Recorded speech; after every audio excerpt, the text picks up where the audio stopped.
Okay, that moves us to agenda item number 3, Visitor Citizens Forum. At this time, we have a Corey Page requesting. Please step to the podium, state your name and address, and share your thoughts. Hi. Is this on? Yes, it is. Okay. Now is it on? You might have to get a little closer. Okay. All right. Yeah, I'm tall. So. try and adjust it. I think we need a longer one. The podium is kind of short. Yeah. Okay. Okay. My name is Corey Page, 601 Hickory Highway. I am here tonight because I'm a parent volunteer at the school. I used to be the FCCLA sponsor, and I taught the FCS classes. And we have a group of boys who are doing a project on trying to beautify Devine. It is called Making Devine Divine. And they are trying to work with litter and just basically all around trying to make Devine look nice.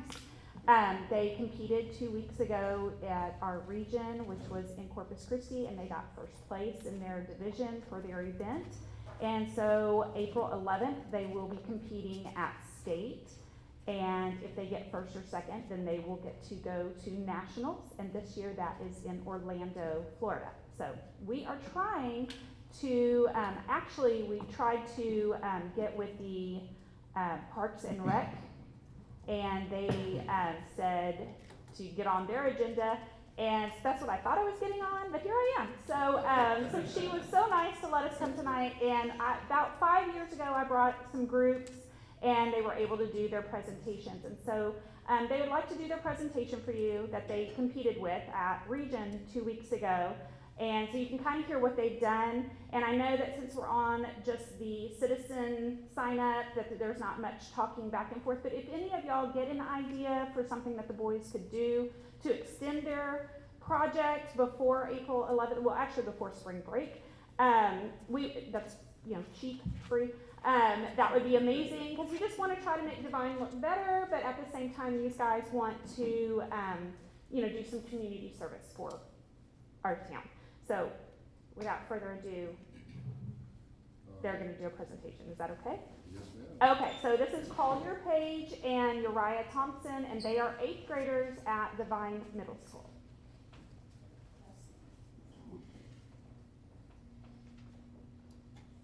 Dude, what are you doing? You shouldn't throw trash on the ground. What's the big deal? The big deal is you're creating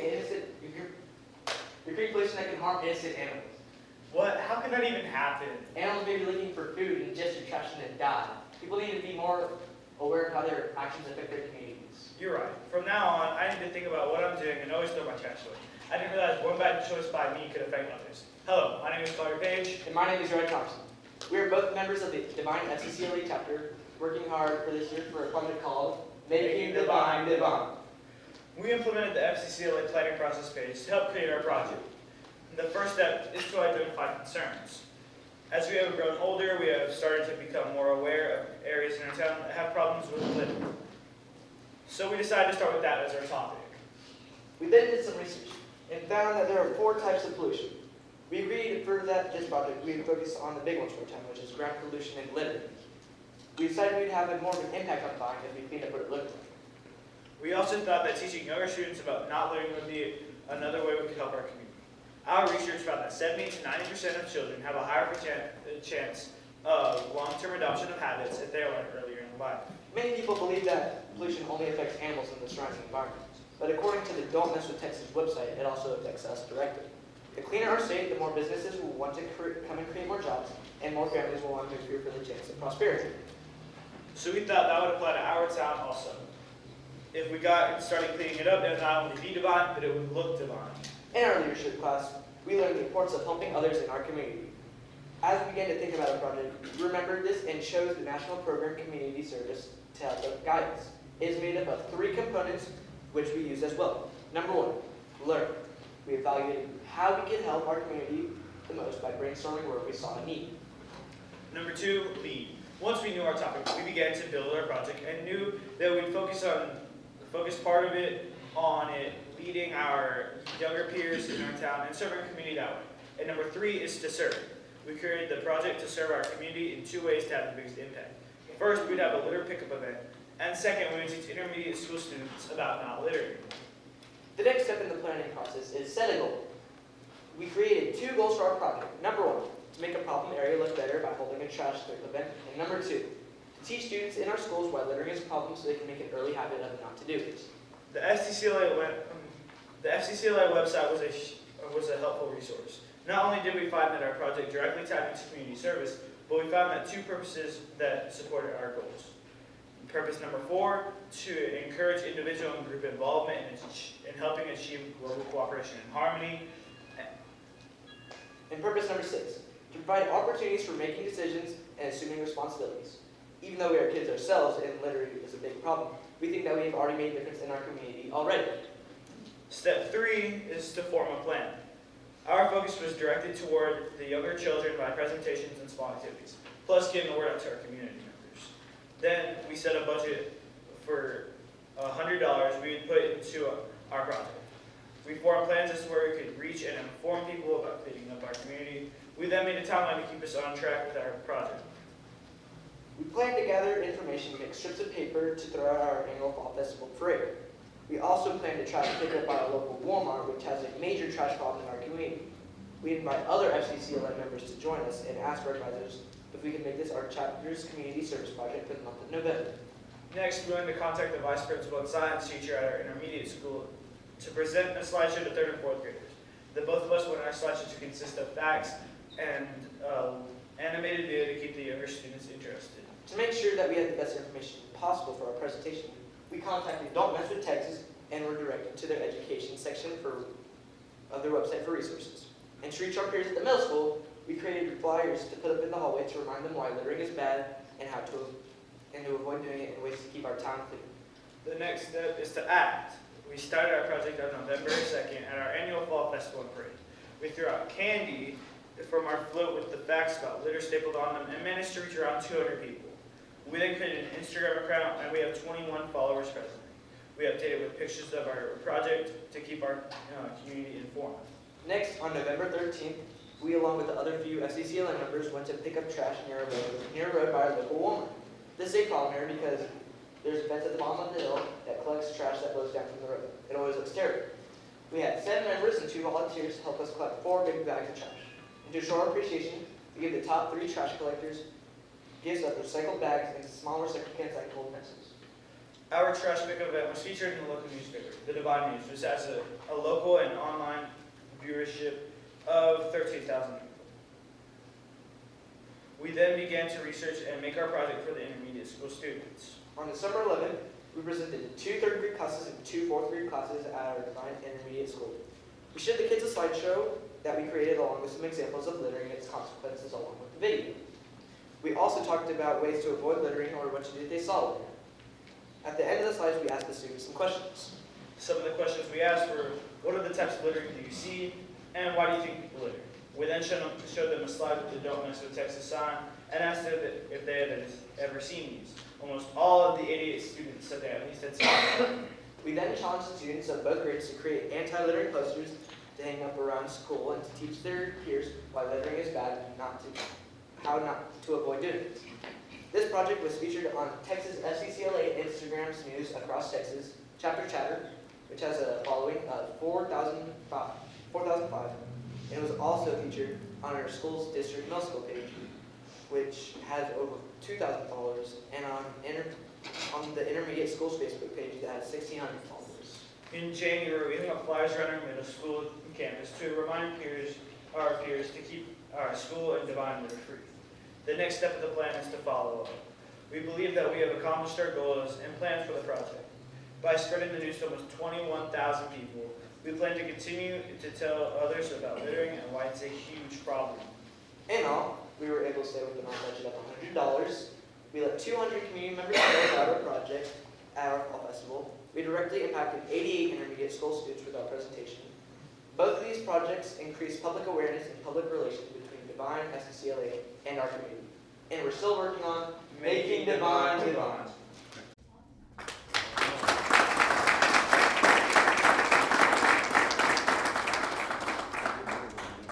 Well, gentlemen, thank you very much for coming. I really enjoyed that, and we share the same commitment.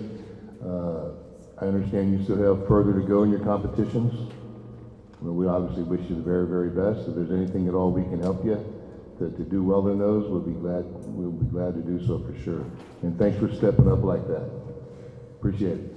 Thank you so much. Oh, of course. Thank you all.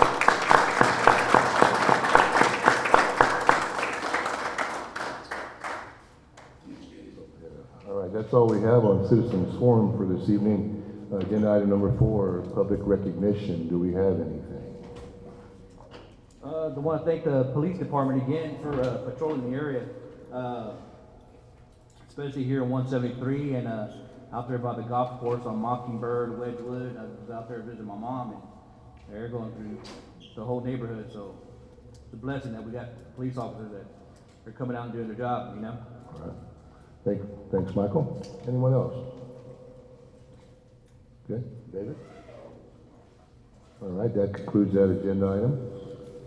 Agenda item 5, employee recognition. David? I want to thank Animal Control. I saw they had, I think, 111 or 118 calls last month. Oh, my. Yeah, they're busy. Good job. I understand we have some, at least one new person there that seems to be very energetic and doing a great job. Yeah, right. Yeah, I've heard some stories. Yeah. I'm glad she's young and athletic, because I'm the opposite now. So. But anyway, yeah. Okay, agenda item number 6, consider approval of council minutes from our rescheduled regular meeting minutes of January 28th, 2025. I'm sorry. Okay. Once again, all right, we do not have those ready. Do I have a motion to table? Make a motion we table until they're available. Okay, we have a motion from Josh to table the agenda item. Second from Debbie, all in favor? Motion passes. Agenda item 7, presentation. HUD Section 3, presentation for the TXCDBG Cities CDB 23-0290 grant. So basically, it's a presentation for a grant. What do we have?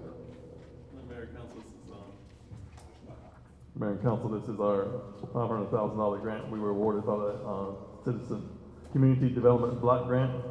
It's a project constructing a new water well adjacent to the city's water tower.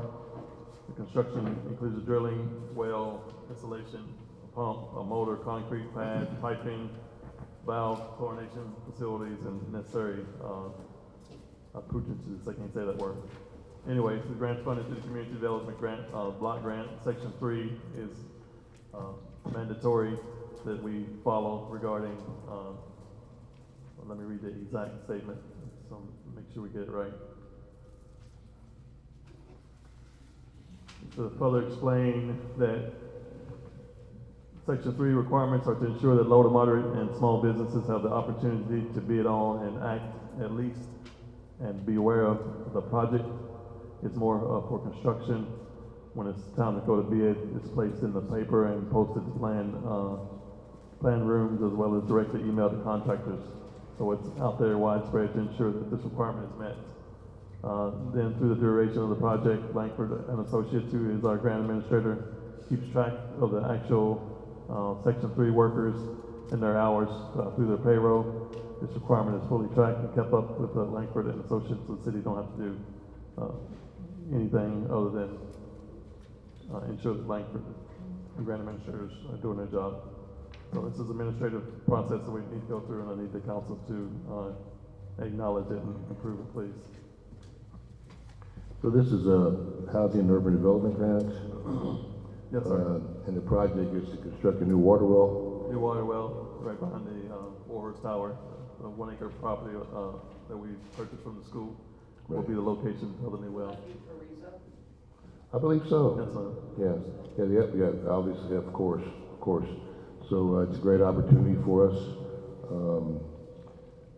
Anyway, the construction also includes drilling the well, installing the pump, motor, concrete pad, piping valves, chlorination facilities, and necessary appurtenances. So anyway, do we have a motion?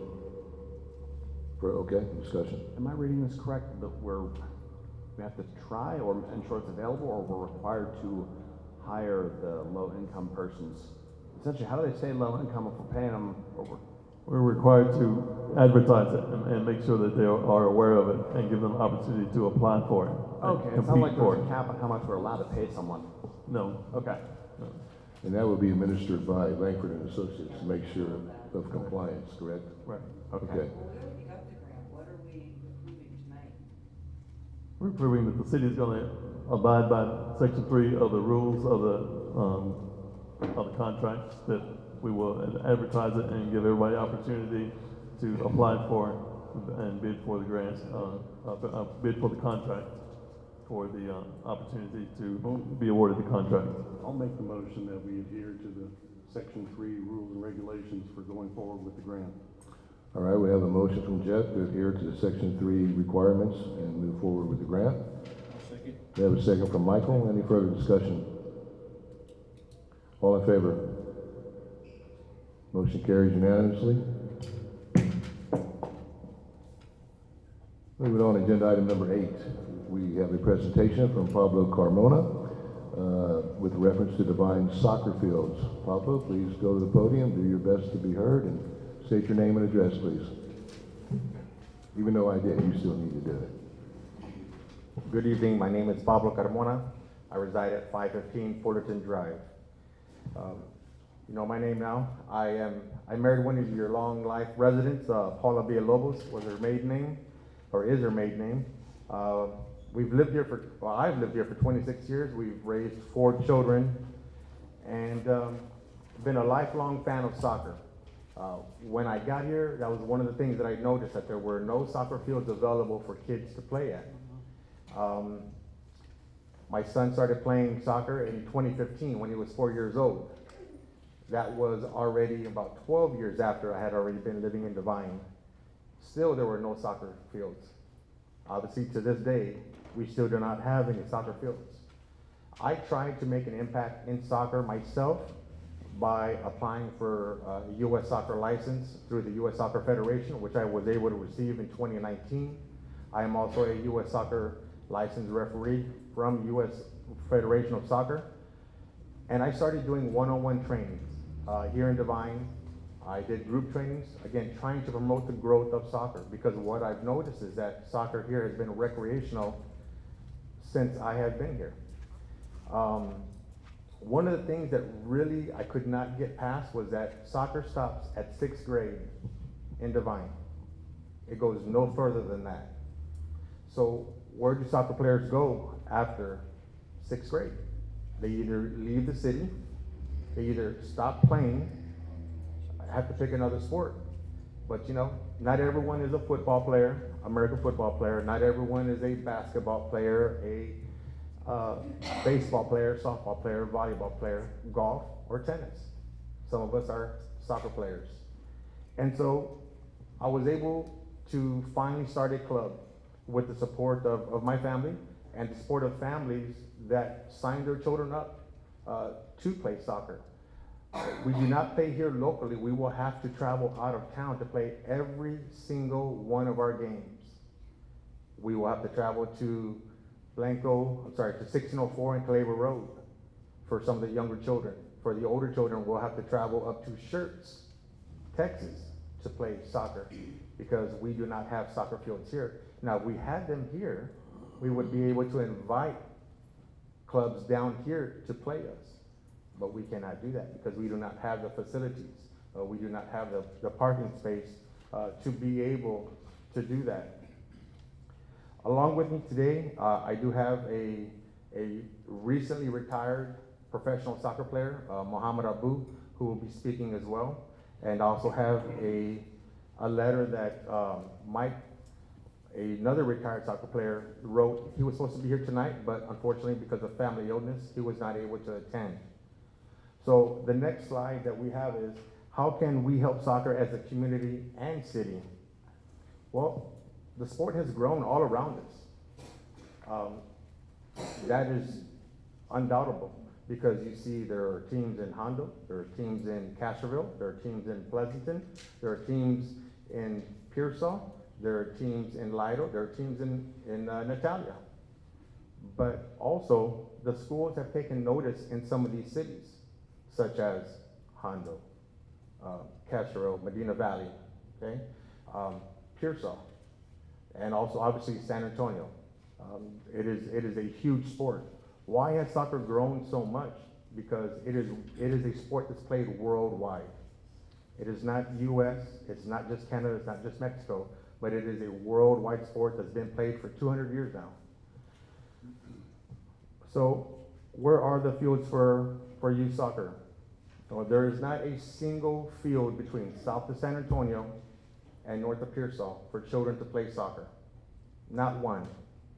There are private fields, and thankfully for our club, we have the Munoz family that are here in attendance this evening that allowed us to construct or to put up goals to create 4 soccer fields on their property to train. Granted, we cannot have competing teams come because it would just really inundate their property with vehicles. And was it on 462, I do believe is the road? 463?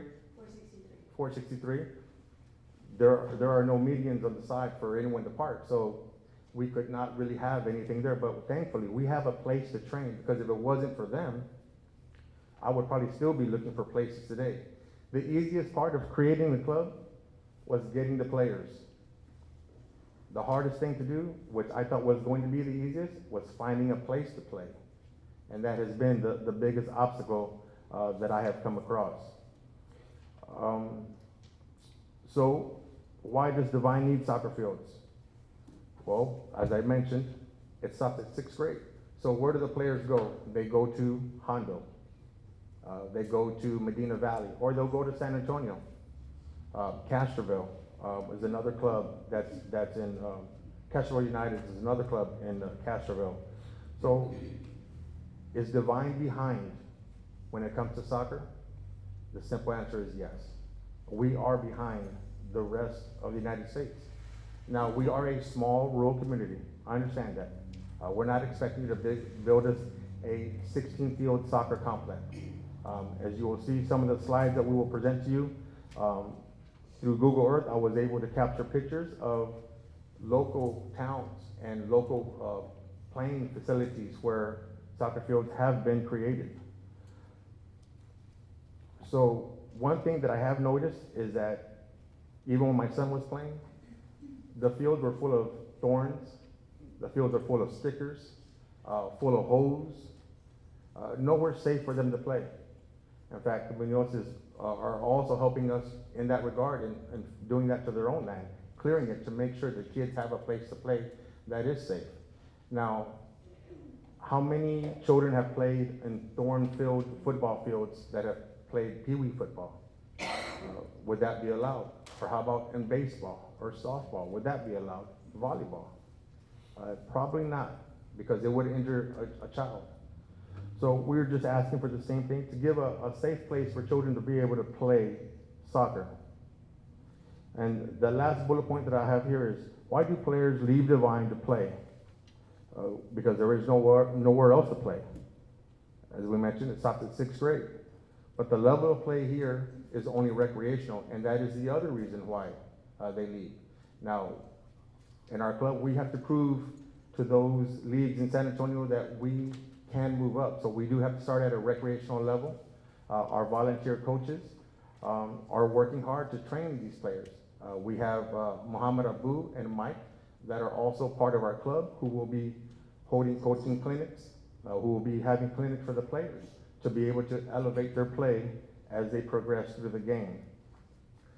The next slide, we'll see, and you're gonna see how much room these soccer fields do need. So a 3v3 soccer field is for 3 to 6 year olds. You see the dimensions, it's pretty big for 6-year-olds to constantly run up and down with. The next slide is going to be that of a 5v5 field. So that holds 10 players, so it's 50 yards long and 30 yards wide.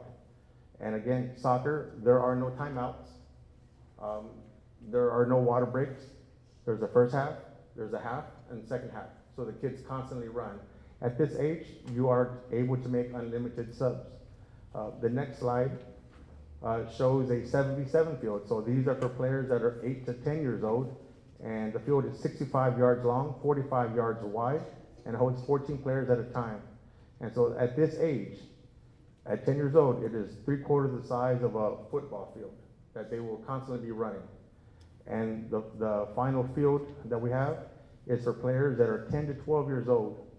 So this field is 180 yards long and 50 yards wide. And this one can hold 18 players at a time. And the final one, believe it or not, it's 12 years old to professional level, where the field is 120 yards long and 75 yards wide. So there is a lot of field that will be needed for these young players to develop. Now, one thing that these fields can be adjusted, but what is part of the problem is that if you make the fields too small, and we go and play other teams that have been training on the correct size fields, we will greatly be at a disadvantage. So an appropriate space is needed for us to be able to have games and have trainings, because there are also certain regulations that we need to follow, because we are now registered as a U.S. club. So our fields will need to meet certain regulations that the U.S. Soccer Federation has put in place. And we'll move on to the next slide, please. So we see that soccer fields do require a lot of space. They are athletes in every definition of the word. At 12 years old, they are running a full-size field constantly for anywhere from 60 minutes to an hour and a half. And that is constant movement. Again, no timeouts, no water breaks, just a half time. Most schools do play soccer on their football fields. They just make the fields larger in order to accommodate these soccer fields or these soccer players. And that is a normal thing to be done. And as I mentioned, the variances can be had throughout these fields because of due to size. Okay. The next slide, please. So here we have the fields that are local. So the first one is Castroville. We can see how they have their fields set up. It may be a little difficult to see, but my pointer will light up in that light. But they have, as I mentioned, they have 8 fields, and this is at their park. They're in Castroville. Hondo, the slide to the right of that, has 6 to 8 fields. Okay. The next slide also will show the Pleasanton soccer field. All that green area off to the right of the road, they hold 6 to 8 fields. Okay. And then the next slide that we have, Mission City is just on 1604. They have 20 fields. Now this is a Bexar County complex that has that they put together. It's ran by a soccer club. So we can see that they maintain that, but the city did purchase it for them to maintain. The next slide, please. So this is Star. This is a state-of-the-art complex that was developed by John Hartman, who is a developer, along with other investors. They created this complex for the sole purpose of youth soccer, but now it supports the San Antonio Football Club, which is a professional soccer club in San Antonio. So there are 13 full-size soccer fields there. The next slide, please. And this is our area of Devine. As you can see, this park that we're talking about is located right behind the old Independence grocery store. That park has been developed. There is a playground right where on the left picture, you'll see the marker. That is where the playground is. Now, if you look over to the right, outlined in black, you will see the fields that we have recommended to be built. The bottom one is a 9v9 field.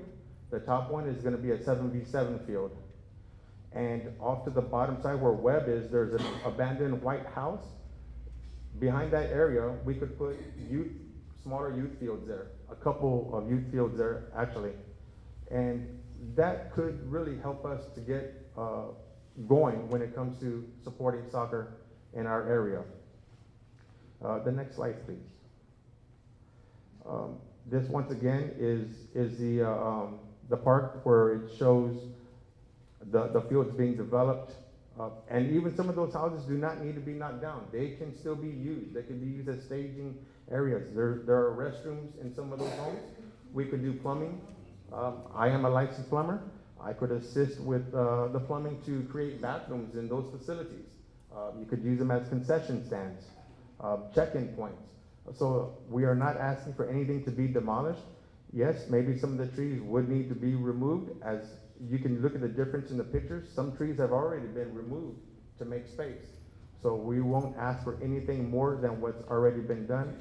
Right now, there is a big pile of brush on the field next to Webb. All that would need to be done is be removed, and we could actually already use that area for a 9v9 field. Could we have the next slide, please? And again, these are the Google Earth shots of the park. And just beyond the park, right behind QT, you see all that land over there. How much land does it take to build a soccer field that we would need? About 3 acres. To be 100% honest, with parking and fields, about 3 acres is what we would need. And that would give even the teenagers, because what we're trying to do is promote soccer growth all the way through high school, all the way through graduation. We don't want it to stop at 6th grade, 7th grade, 8th grade, but we want it for them to continue all the way through, give them that opportunity. And unfortunately, that is why we cannot compete here locally, because we will not be able to have that standard of play for the kids. Next slide, please. So how can we make soccer more available? That is really easy, by having the soccer fields for these players. We can see that building them is very important. This can be done by either private or public money. Along this, we can help as a club, okay? The community, private citizens, local soccer organizations are more than welcome, because we don't want this to be a private facility. We want this to be a public facility. So we are more than willing to help out as much as we can. Can I have the next slide, please? So the future of soccer is now. In case you're not familiar with it, but the World Cup is coming to the United States of America. It is the biggest soccer tournament on the face of the earth. You have every country competing for a spot, for 38 spots, but only 38 countries will have a spot. But you see, this tournament is so big that the United States cannot hold it alone. It had to include Canada, it had to include Mexico to be able to hold this tournament. It is a month-and-a-half-long tournament that will be played out. And again, these will be 38 different countries. And back in 1994, we had the opportunity to host a game or two. So a spike will be coming to soccer once these young children see their stars playing on their television sets. So what does growing soccer mean for our community? It means another chance at a scholarship. It means another chance of being able to chase a dream down, maybe playing professionally. It means being able to follow your dreams of playing a sport that unfortunately ends at 6th grade in Devine. Because the simple fact is that there are no fields available for us. So we ask you to give that opportunity to our children, not mine. Mine's already growing. He has his pathway set out. But we have 54 kids in our club that are looking for the opportunity to be able to play this game. Most of them have signed up to play competitive soccer, not recreational soccer. That is the difference between us and DYS. DYS is strictly recreational. We are listed as a competitive group, but we have to prove ourselves to the leagues that we can play at the level that they are requiring us to play. So let us not let another year go by where soccer fields are not available for our children. Do not let another year go by where families have to travel 3 to 4 days a week, travel to another city for training, for games, when that opportunity could be right here in Devine.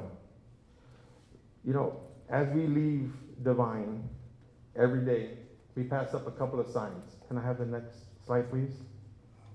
It says, "Welcome to Devine, small city, big heart, great future.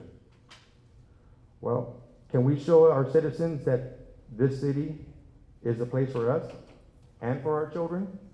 Can we show them that we are what we say we are by providing a place for our kids to be able to play soccer and an opportunity to grow, a chance to follow a dream?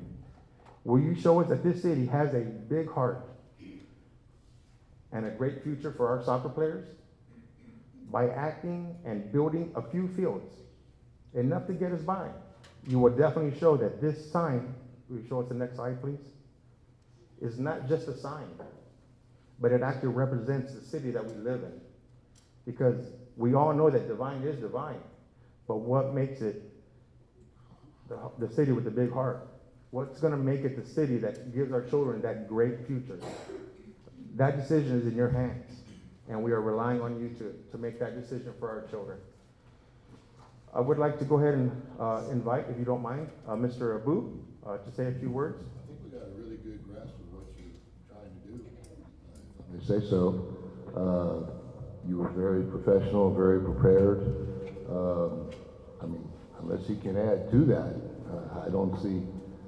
I think he was going to add the impact of what soccer fields will do. Mr. Abu is from Ghana, and being from what others may call is maybe not the availability that we have here in the United States, but just knowing that he comes from Ghana and what he had to go through to play professionally, I think would be an interesting story for some of y'all to hear, because I don't know if he played in San Antonio. I don't know if any of you got to see him play professionally or not, but he played with some of the biggest clubs in the world. So maybe 5 minutes? Sure, he's here, and then, but before anything else is said, I'll tell you right now, there's no one in this community that supports youth athletics and opportunity than I do. Okay, so, and it's just something that the city has been trying to work on with Congressman Gonzalez. Very long shot. Okay, I can't lie to you. We're trying to do a combined effort with the school, and a soccer field was part of those plans, along with flag football, probably tackle football, and so forth. Okay, along with and all that. So once again, Tony got reelected, so the project can continue, but it is a very long shot. Okay, but once again, I'm sure this council supports anything we can do for the youth within reason. All right, So like, go ahead, sir. Yeah, any of those fields that we could just, I mean, we're willing to do the legwork of building the goals and having it constructed to where we could make it available this summer, because that field has already been cleared and it just has a brush pile. Myself and Mr. Jordan were out there examining it. So there's one big brush pile on the way, and at least that section could be used for all age players. Sure. Yeah, you were very precise in your presentation. We got it. I think one of the questions I would have about that particular location would be parking and restrooms and getting in and out of that neighborhood. Those roads over there are terrible. I think you're talking about the practice right now, though. Right, yes. Unfortunately, that area would not be able to house games because, like you did say, Yeah. the parking and the restroom facilities. Parking. And Yeah. so that is why, even I myself, as a plumber, I would say, one of those two homes, if they have a restroom in it, we could help renovate it and get it to where there are restrooms available for the public. And I wouldn't charge for that. Just give me the materials, I'll do the work. If I need to come up with some of the materials myself, I'll do it. Whatever I can do, because like I said, the hardest thing wasn't getting the kids to sign up. The hardest thing is having a place for them to play, a safe place for them to play. And we all know that sports is a way also to keep kids out of trouble in the long run. So whatever I can do, whatever my family can do, I'm sure those volunteers, coaches, or even the children, or even the parents, they will do whatever they can, and some of them are here this evening, because they want this for their kids, because we all agree it's been long overdue for not having at least one soccer field, at least one. And I used to train the kids over at the Devine Park, but now there's a volleyball court there that was built, so it was not big enough for me to do any trainings there. So we had to move them wherever we could. So can I ask you and Mr. Jordan to answer this, like, what would it take to just make that one practice field out of that space that you're talking about? What would it take? Well, he's proposing several. Oh, I Well, know. I mean, but just that one spot that's ready, that's already cleared, just getting that brush out of the center of that field and, smoothing it out. There's already a water meter there with a spigot. I could go there and water it and get the grass to grow.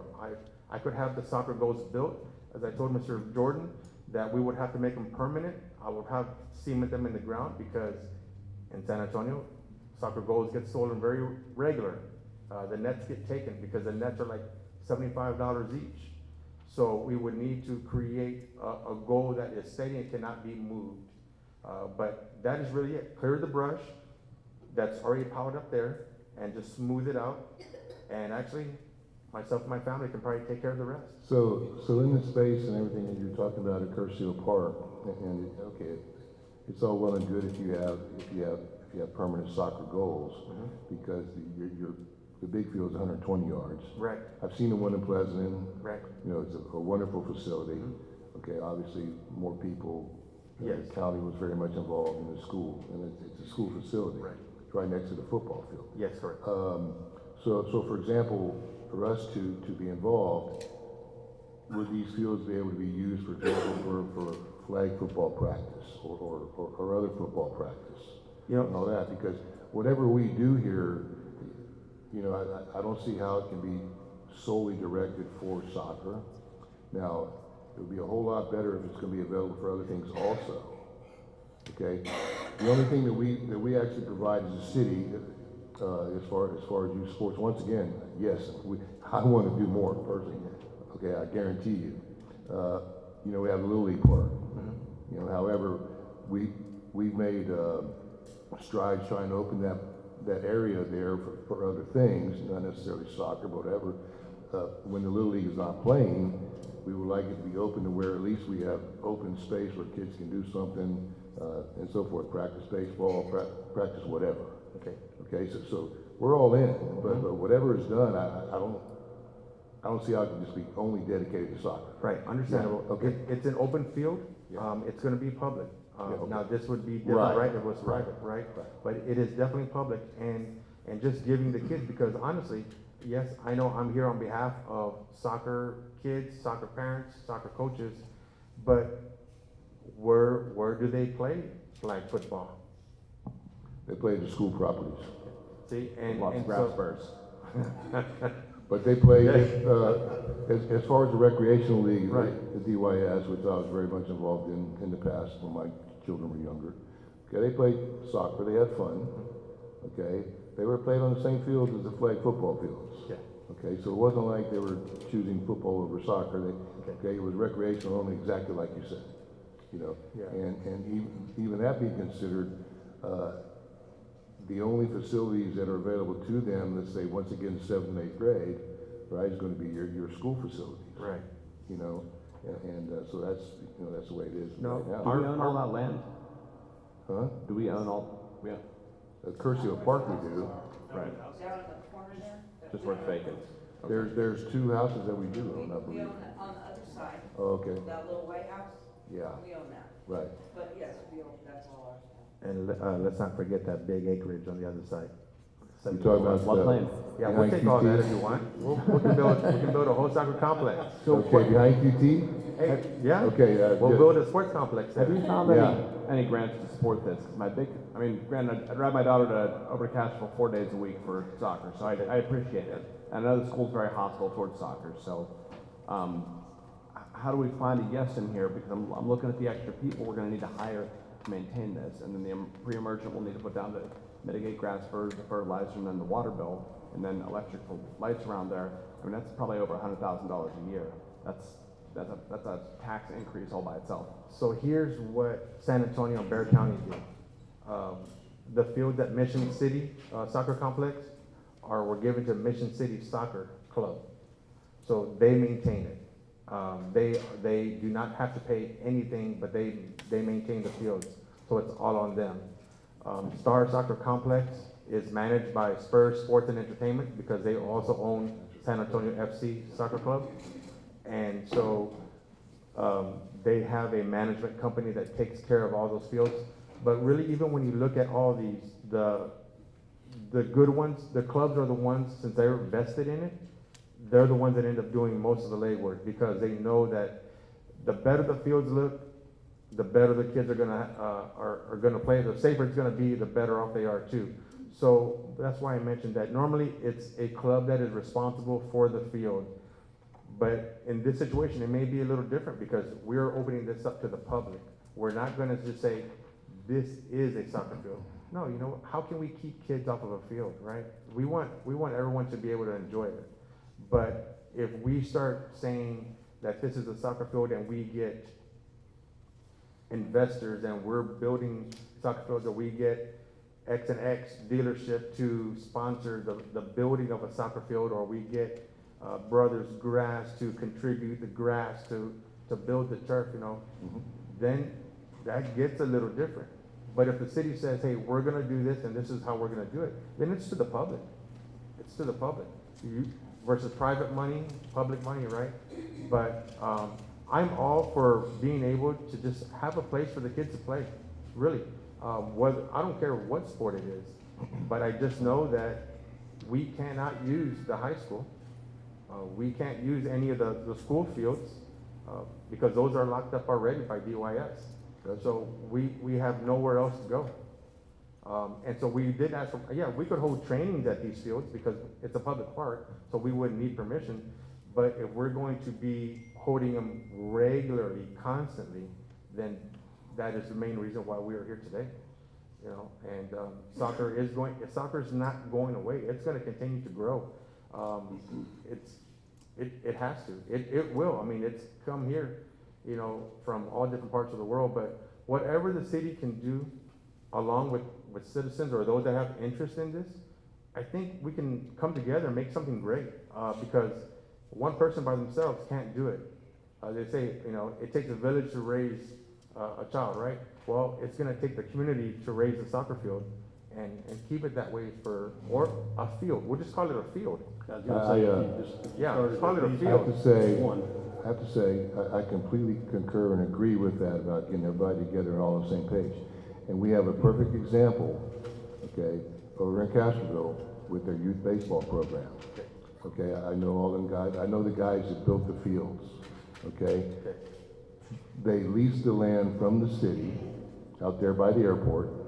Okay, and with their own money, with their own fundraising and everything, and on down the line, they built a fantastic complex. Okay, they even had 20 or 30 people co-sign a loan to get it started. Okay, so once again, that can work. Right. Okay, and they proved it. And of course, they're going through something else now where the city's decided they want to expand their airport. And so they got a lot of stuff. Okay, I don't know where it sits now. Right. Okay, but once again, that's a great example of what you're talking about. Okay, but you need to have the space and so forth to do it. Right? Right.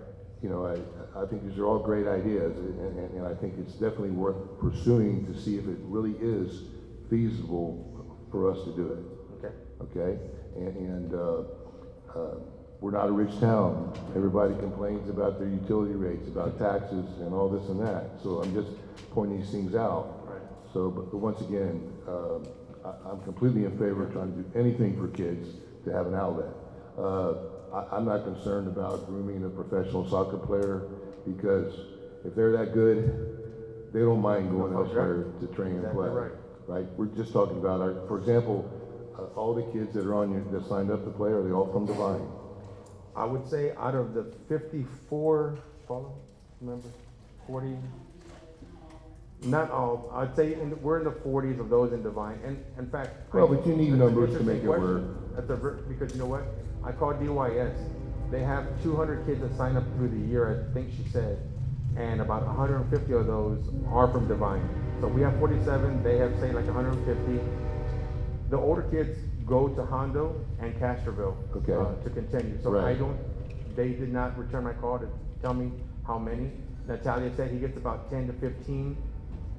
Lido did not return our call either. But so we have anywhere from 200 to 300 kids that play soccer, and that are the ones I know that signed up for us are looking to get into the competitive realm of soccer.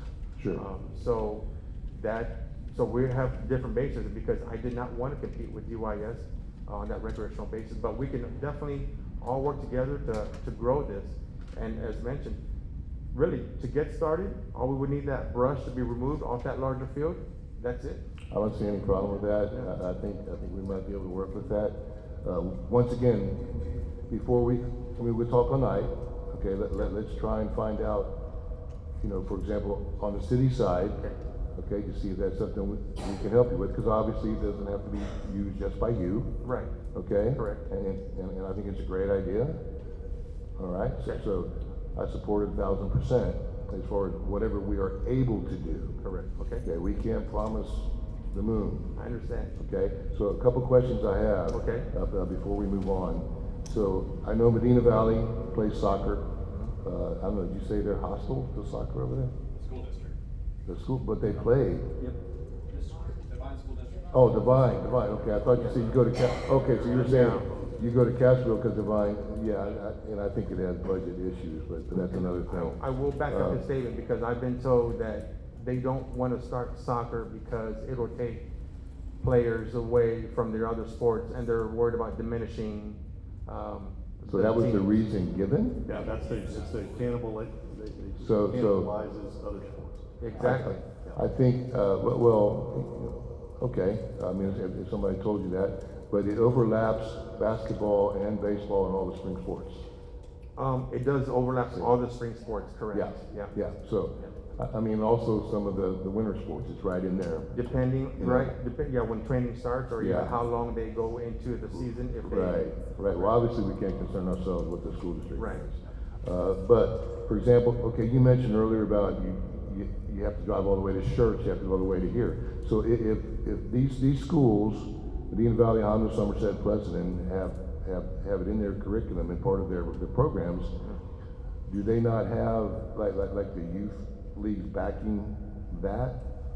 They do have youth leagues. They do, Medina Valley has a recreational league, and then they have a club league, and Castroville United has a competitive league. So Medina Valley has a recreational league and a competitive league, and Medina Valley is the soccer organization, and then Castroville United is a competitive club as well. So to get things started, to kind of grow your program, are you not able to play the Medina Valley Competitive League? No, we're all in different leagues. Oh. Because again, Devine does not have a record of playing soccer. Devine, Hondo, Natalia, Lido, even Pleasanton are not recognized as soccer leagues or soccer clubs.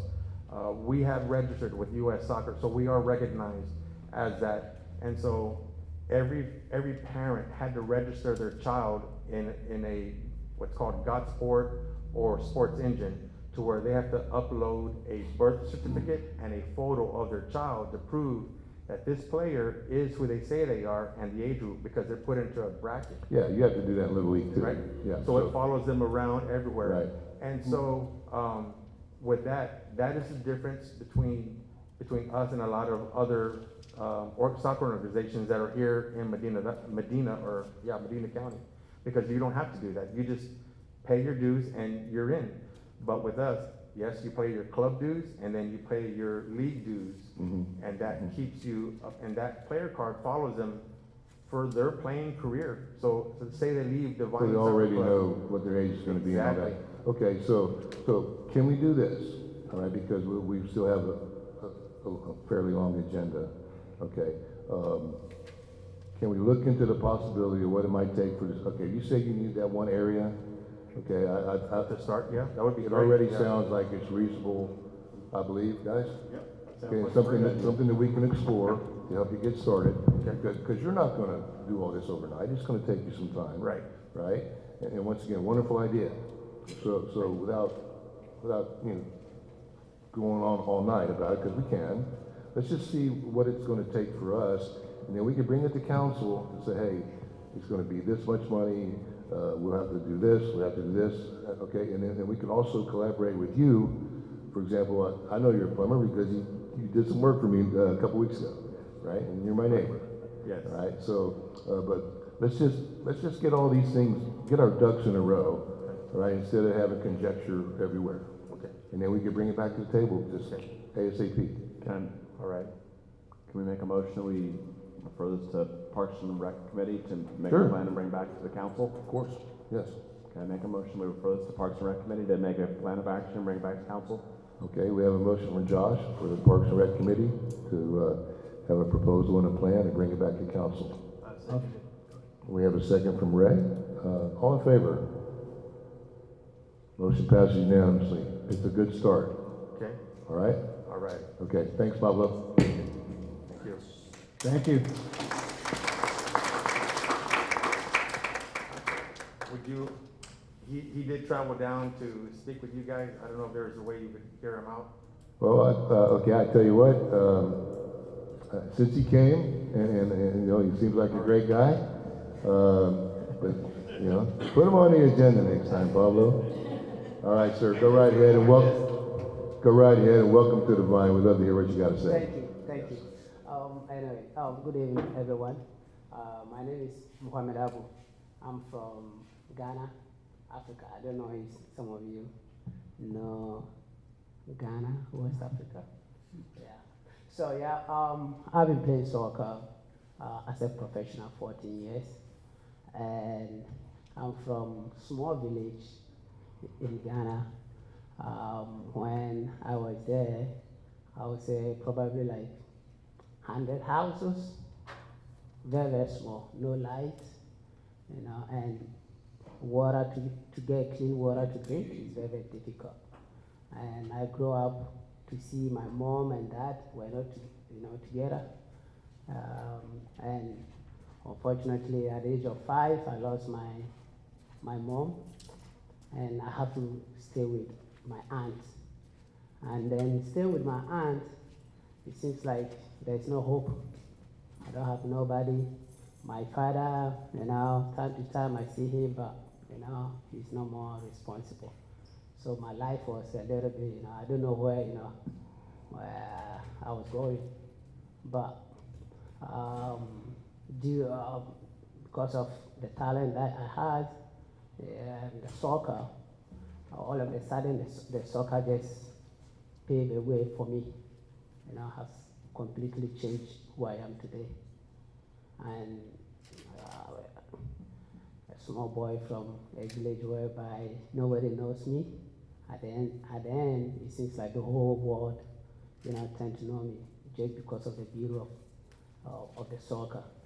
Today, as I'm standing right here, the soccer has given me so much, whereby whenever I feel like, or I hear someone want to do something like what Mr. Paul tried to do, I get encouraged, to support it.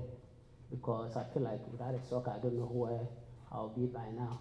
Because through the soccer, I've been to so many places. England, Germany, France, Spain, and, it's not just going there. I was there as a professional playing soccer. So when Mr. Paul told me that this is what he wants to do here, I was like, you know what? Or somebody who helped me to be, where I am today.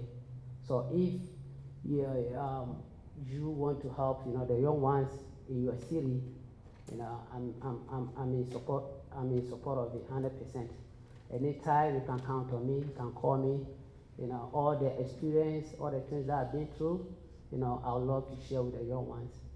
So if there's opportunity, as Mr. Paul said, you guys can, help, because today, as I'm standing here right now, that small village back in Ghana, everybody knows that small village through soccer because of me. I was able to play for the national team. People recognize me and recognize my small village. And now it's not a village anymore. People go there just to, to scout players. So you never know, Devine can be, one of the, best soccer in Texas. But someone have to, be, started. So when, as I said, Mr. Paul was like, hey, I want to do something, are you willing to, I was like, yeah, I love it, because was somebody, helped me out. If not, I don't know where I will be by, I don't know where I will be by now. So I want to say thank you very much for your time, to giving me the time, to be here, to share my little story. Thank you. Oh, thank you for coming. We really appreciate it. Thanks a lot. Okay, we already had the motion in the past for Parks and Rec to bring a plan and proposal to us, hopefully utilizing Curcio Park for a practice facility, at least to get started. Okay, moving on. Agenda item number 9. Consider and act upon the findings of the 90-day evaluation of inspections and code enforcement contractual services agreement with the Devine Fire Department. David, please preface this, and I believe we have Chief Atkinson here to speak also. Thank you, Mayor and Council. As you have in your packet, I gave a brief synopsis on the 90-day evaluation of the entire code enforcement and inspection departments. We learned at the end of that 90-day evaluation, as we were looking at paperwork and so forth, inspections, that there are some questions on Chief Atkins' qualifications and his authorization to do some inspections. So as a result of those questions, I advised the fire department to pull every inspection that Chief Atkinson had done, and I asked him to have them re-inspected by a third-party inspector, ATS Engineering, which is equivalent to Bureau Veritas, and to ensure that the inspections were done in accordance with what the expectations were. My intentions were, when the council came about the fire department doing the inspections, and then we added code enforcement, as y'all know, to the department. But as is in the letter, the intentions were to ensure the inspections were done correctly, of course, and to minimize foot traffic coming in, to ensure that we had a one-stop shop, and to be able to allow people to go onto the website and upload inspections, pay online, and do everything electronically, to have a better flow of communication and better tracking system, and to ensure that the product at the end of the day was delivered the way it's supposed to be. So in the process of evaluation, like we told you when this first started, we was going to evaluate this process. We discovered that there might be some deficiencies, and this is where we are today, this conversation. So Chief Atkinson, you have. I think you've summed it up greatly. The reality is that when we started this project, we all knew it was a new venture, and there was going to be some learning curves, and we had to do some learning curves. And I had, at that time, investigated into the fact to make sure that what we were doing was, in fact, legal and appropriate and all of those things. To this day, everyone I've talked to, including TDLR, stands by, yes, what we were doing was legal. But I'll tell you what set this in motion for me. KK made a statement the last time I was here last month. And Careful. Just please speak your perspective. Oh, well, it was my perspective. Right. She made a statement that made my perspective kick in. She made the statement that those doing the inspection should be held to the same standards that do the work. And that got a hold of me, because whether it was legal or not legal, she had a point, a valid point. We built our fire department on the fact that we have standards. We expect standards to be upheld. We expect things to be done the correct way. So I went back to those same people that I had talked to originally. They still stood by the fact that it was legal. And I finally asked them, I said, is it legal? Okay, great. But is it right? Is it the standard? Is it the right way? And TDLR still didn't really have much of a problem with it. The plumbing board had some concerns, but they said you still are in a very gray area. I don't think you have any issues. But I wasn't comfortable with it, and that's what I brought to David. And David said, I'm not comfortable with it. I want to make sure it's correct. So I said, okay. So we worked with ATS, had them go out and do the inspections. There were 19 in total. Did you need me to stop? No. Oh, okay. I thought you were going to say something. There were 19 in total. So far, 13 have passed with flying colors from our initial inspections. We have 6 that they're researching or still need to be re-inspected because we had to make contact with homeowners and get into properties and those such of things. Those reports that are done have already been given over to David, and the deficiencies that have been found, most of those deficiencies they anticipate were done after our inspections. Things like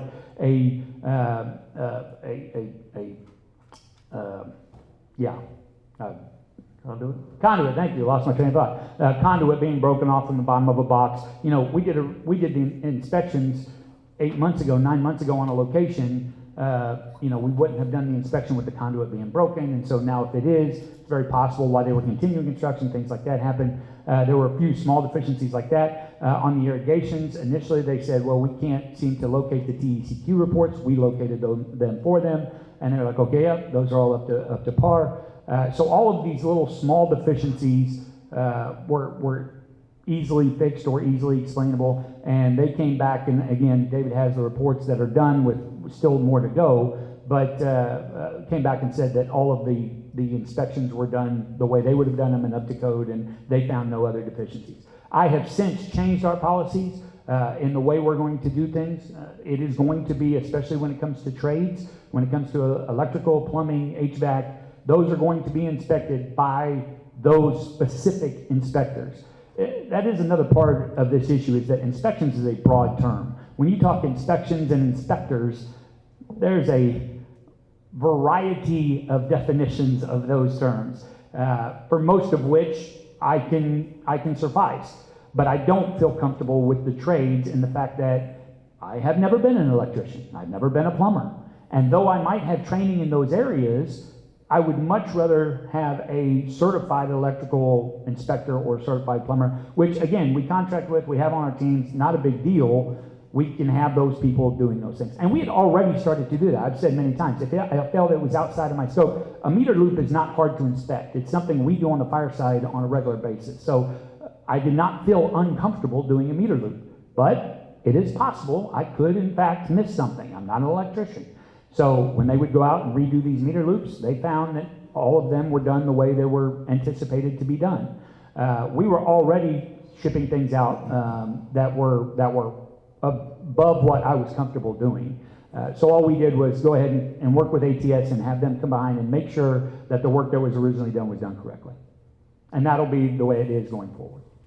So what you're saying is, I'm reading David's recommendation here, and it looks like we're gonna start separating, you know, to make sure that the code, like you said, everything's transparent. Absolutely. Take some of the heat off the situation and put all of that. The trades specifically. Yes. Yes. I think that's a great idea.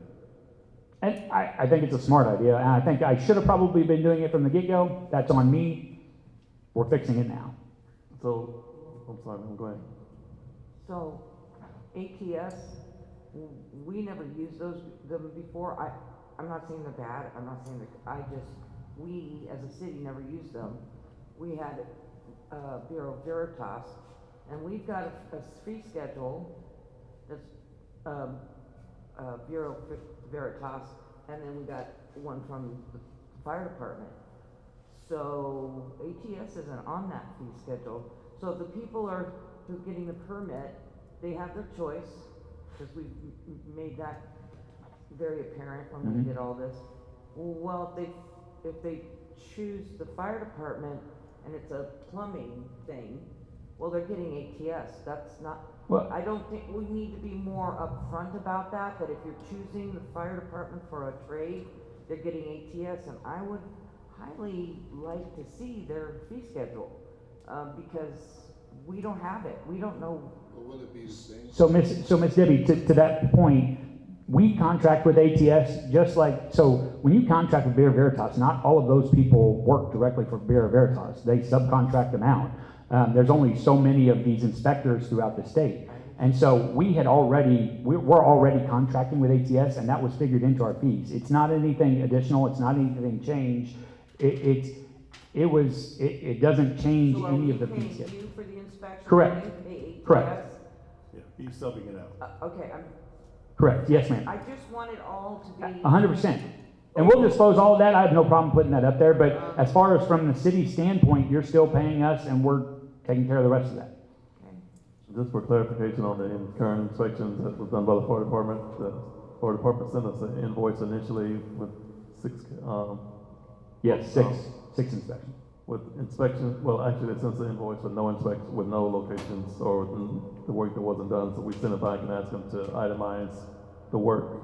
So there was a question about how much, if we had paid the fire department for inspections, during this period, and there was, one? One, yes, there was one that we had been paid for that is included in this 19, and it's one that has already been re-inspected, and there's no additional fees to the city.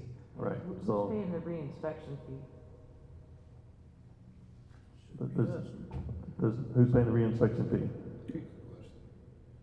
You're talking the inspection fee to us from ATS? So you had to go back through and 19 people had to be re-inspected.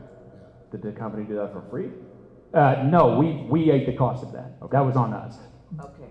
So to be clear, again, transparency, of those 19 inspections, you had only paid for one. So what I'm saying is the other 18 you're going to eventually end up paying for because it's their initial inspection. We just ate the upfront costs so they could be The done. city's not gonna pay for Correct. the inspections. Correct. That's where I was going. Yes, ma'am. You're 100% correct. So Greg, Yes, sir.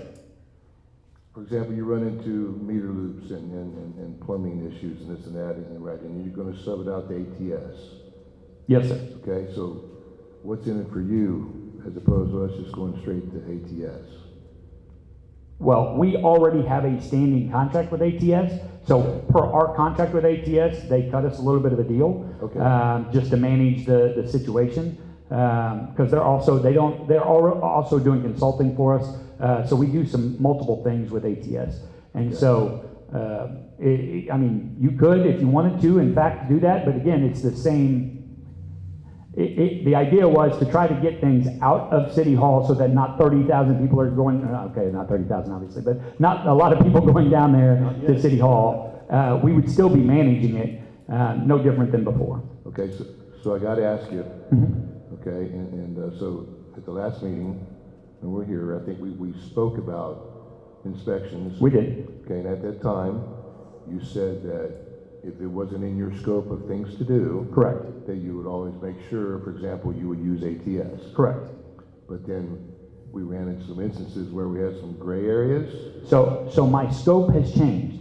What I thought was in my scope and legally still is, Okay. I wasn't comfortable being in my scope and making sure it wasn't, to make sure it was done correctly. Okay, so when you made the assertions that if it was not in your scope, A full wiring of a house, a full replumbing of something. Sure. Those I was kicking out. okay, I really need to clarify. Of course, that. yes, sir.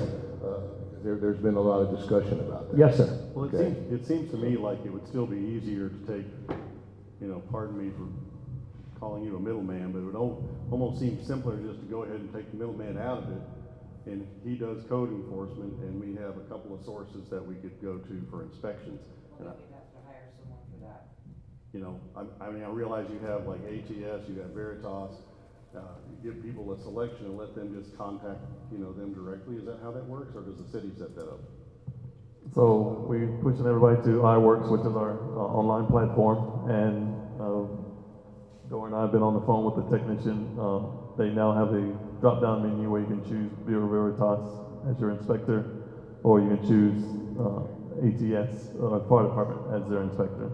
The fees have not been loaded on there yet. We're working on that. It's going to be in the next day or so, which will have Bureau Veritas fees, drop down ATS to have ATS fees, and it'll be known that you're going through the fire department, and the fire department will monitor it. When the information comes back, they'll be notified, and so forth. We on the back end can once again track it through the city, and we'll have constant communication with the fire chief. Just want to make a clarification on my spirit and intent of the initial putting code enforcement and inspections together, and how the inspections were to be done.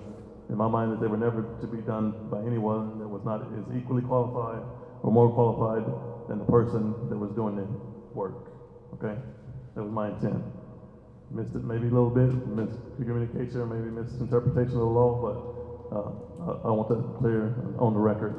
that citizens deserve top quality service, and, when they get an inspection, they deserve the exact amount of, clarity and proficiency and, expertise as anyone else. So that's me, that's on me as a city manager administrator.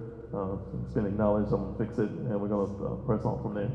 But I just want that understood that. And to answer your question as far as the middleman, we're talking about specific inspections, right? So we're talking about electrical, plumbing, HVAC, right? We also still do fire inspections, we still do slab inspections for concrete, all of these different other inspections. So the idea, again, was that somebody could go to one place instead of have to go to 2 or 3 or different 4. No, I understand that. I was just saying maybe there would be a way to like get rid of some of that misperception. Sure. Or question about, oh, maybe I shouldn't have done that. You know, I mean, I'm just, you know, when you go through this, it just always seems better to just keep everything real clear. Yes, sir. Look, you're building or you're remodeling, you're gonna get these guys to inspect it. Yes, sir. You know, and I think that's kind of what Debbie was alluding to when they say choose the fire department, they don't realize they're getting somebody else. For certain things, yeah. And that's really, I mean, sure, everybody does it, you know, you're subbing out. Right. That's exactly right. It doesn't, you know, it's no big BV deal. does the same, they all do the same thing. But I was just suggesting that maybe it would just be better to have the actual building inspections that aren't fire Yes, sir. inspections completely separate. And I guess that's kind of going back to the way it was if we did that, with the exception of you're doing code compliance. Look, inspections don't really make us a whole lot of money, even if we were doing them, to be completely honest. If you want ATS, if you want to make a contract with ATS and all that, you can do that. I have no problems with that. Like I told David when we met and talked, you know, we were asked to this table. We were trying to help, and the second I went home and had time to think about it and think again about the statement she made, I just wasn't comfortable with it, which is why, again, I reiterated it to David and brought it up to him. He confirmed, and we made a plan and a path forward, and that's what we've done thus far. Gotcha. Would we be able to, after you folks at the office do some research on whether it be optional to, or possible to do something reasonable with ATS? Because there's a lot of consternation and conflation between code enforcement and inspections. And I would, if it's prudent, I would love to see a break and just focus on code for That's what I'm another saying. year or so, and then revisit inspections if they want to redo it then in another year. That way we have a clear track record, you're doing code enforcement, and then we can look at bringing back on inspections. Again, only if it's prudent though. If it's gonna, you know, mess things up We too have much. to hire personnel for that.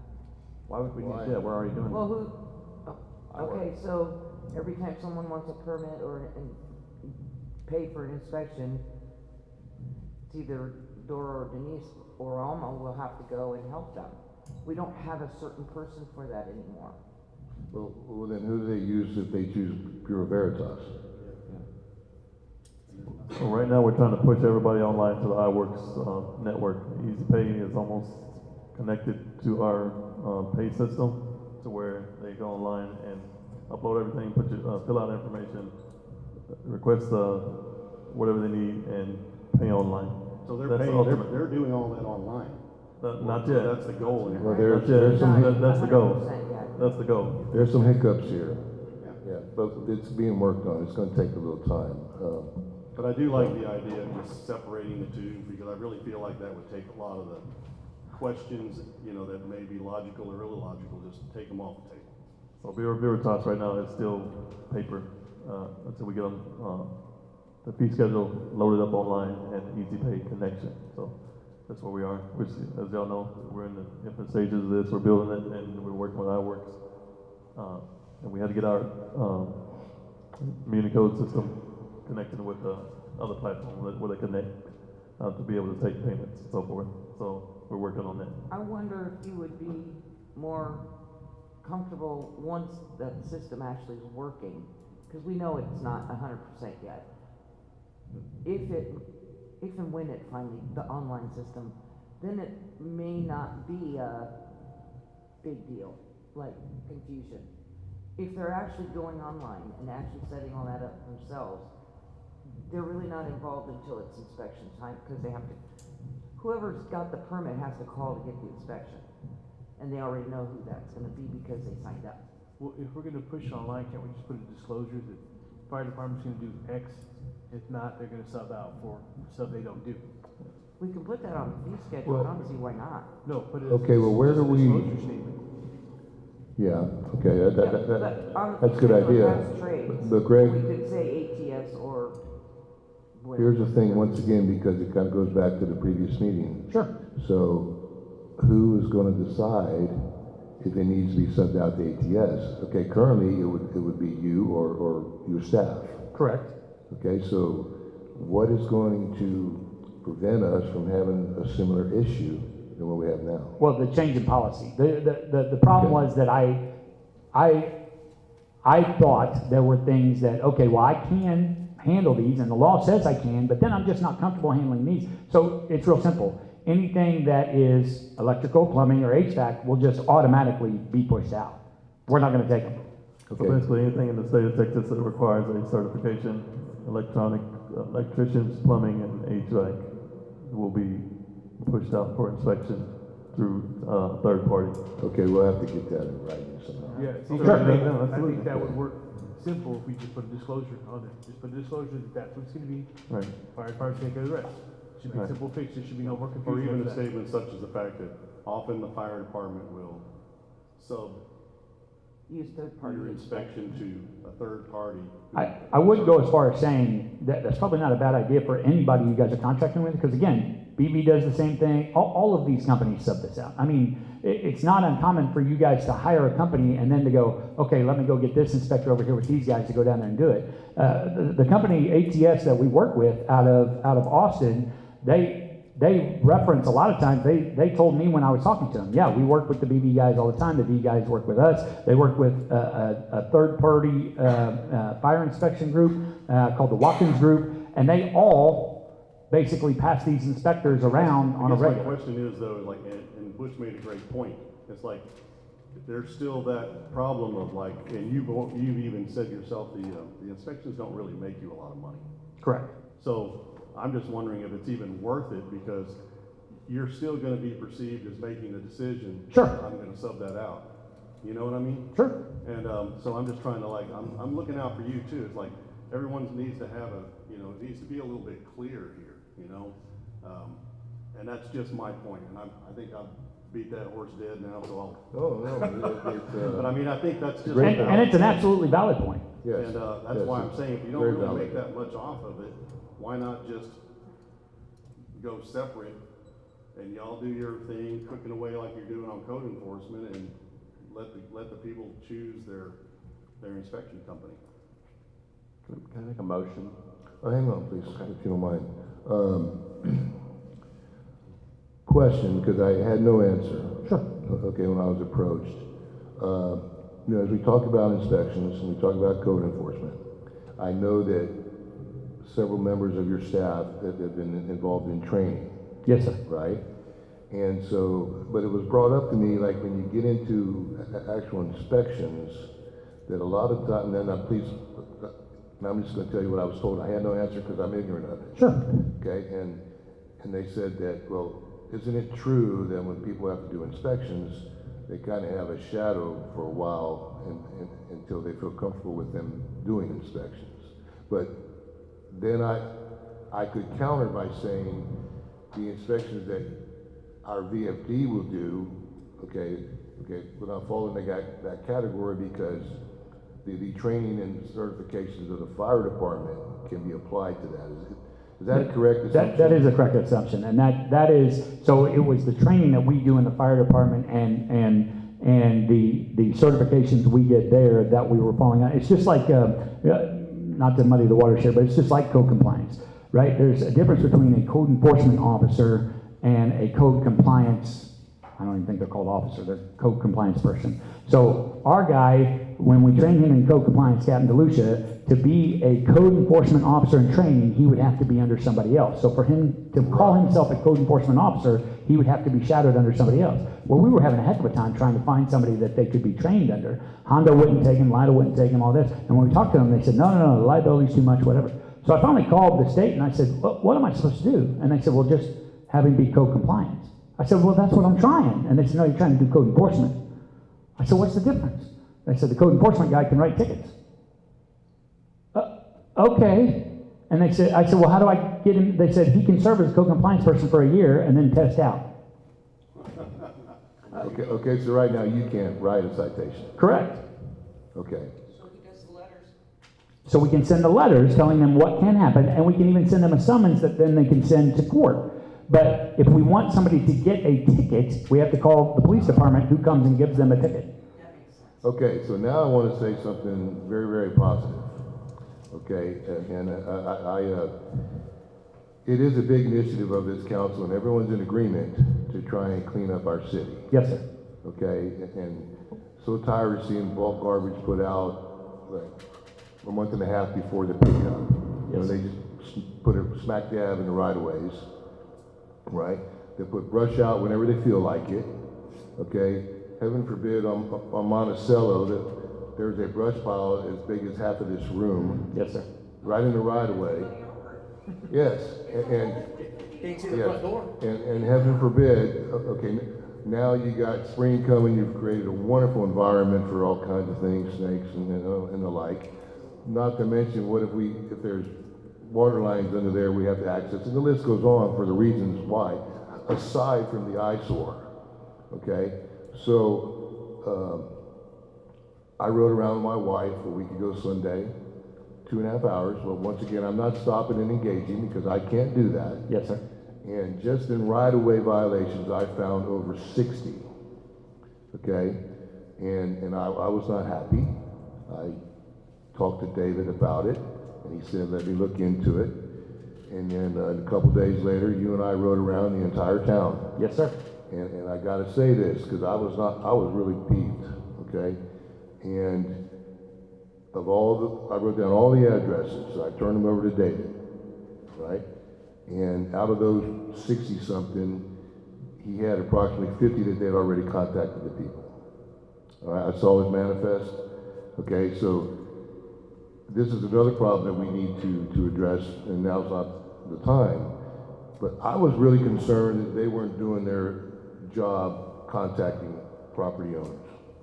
Okay, and if there was 10 or 12 that weren't on there yet, well, you can understand they may have just popped it out there the day I went by. Okay, and so that I felt good about. But we got to remember, okay, when we get into code compliance, and I'm glad this is being filmed, when they make the initial contact, okay, then they got to give them 10 days to comply. All right? And then after that 10 days, then they got to be cited. Then they get another 10 days to comply or go to court. But we have municipal court here in this town about every other month. Okay?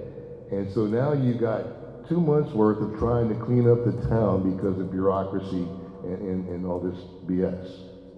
Okay? Right? And then when it goes to court, they may dismiss it.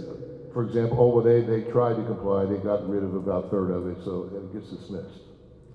Well, that's Extended, okay, or whatever. Yep. So once again, in the way of code compliance, I, for one, I feel very confident, and I'm just talking about, you know, that was a focus at the beginning. We want to educate, okay, because it has not been the norm in this city. Most people, I would say probably 8 out of 10, think it's definitely okay to put stuff in the right of ways whenever they feel like it. Okay? It's just because we've never enforced it. Okay? And so the first thing that they were focusing on was the education aspect. Hey, just want to let you know, you're 5 weeks away from your pickup, please move this back onto your private property, which in essence may be even a code violation in itself. Okay? But however, at least it's not in the daggum right of way. Okay, so on a positive note, I feel very confident that they're really engaging and trying to do what they can, because when you came to us, you said 24/7. Okay, so there's going to be people you can only talk to on a Saturday. Yes, sir. And there are people we have talked on doing Saturday. it. There's a couple we've even met with in the evenings because Sure. that's when they're available. Exactly. So that's a positive point, and I think everybody here kind of feels very comfortable with code compliance. It's going to be, there's gonna be exceptions to everything. Sure. And you're always gonna have two sides of a story and all that goes on. We've had some of that. Okay, so I just wanted to say that part. Well, I Back to agree, the I agree with inspections. that. And, Yeah. Captain Volusia, I've had talks with him. Yes, sir. And he has like told me more than once that, part of the problem is that I think is crippling your efforts is when they make it to municipal court. And the court has been very lenient for many years. So I think that that's an issue I'll let David address, but it's like, I feel like, you know, they have to be a part of the team here. Well, That's the problem. Well, the thing though, Jeff, is that the judge has got to be completely independent. I understand that. I will say that David and the entire staff of the city has been very helpful in this learning process. I mean, they really have. If it wasn't for the staff at City Hall, you know, most of the rules we understand is because they took the time to sit down and explain them to us and go over documents and those types of things. If it wasn't for their staff, you know, we would have been lost. Our goal from the time we stepped in here was to help, right? And Councilman Ritchie, don't forget you were about to make a motion. Stay with that.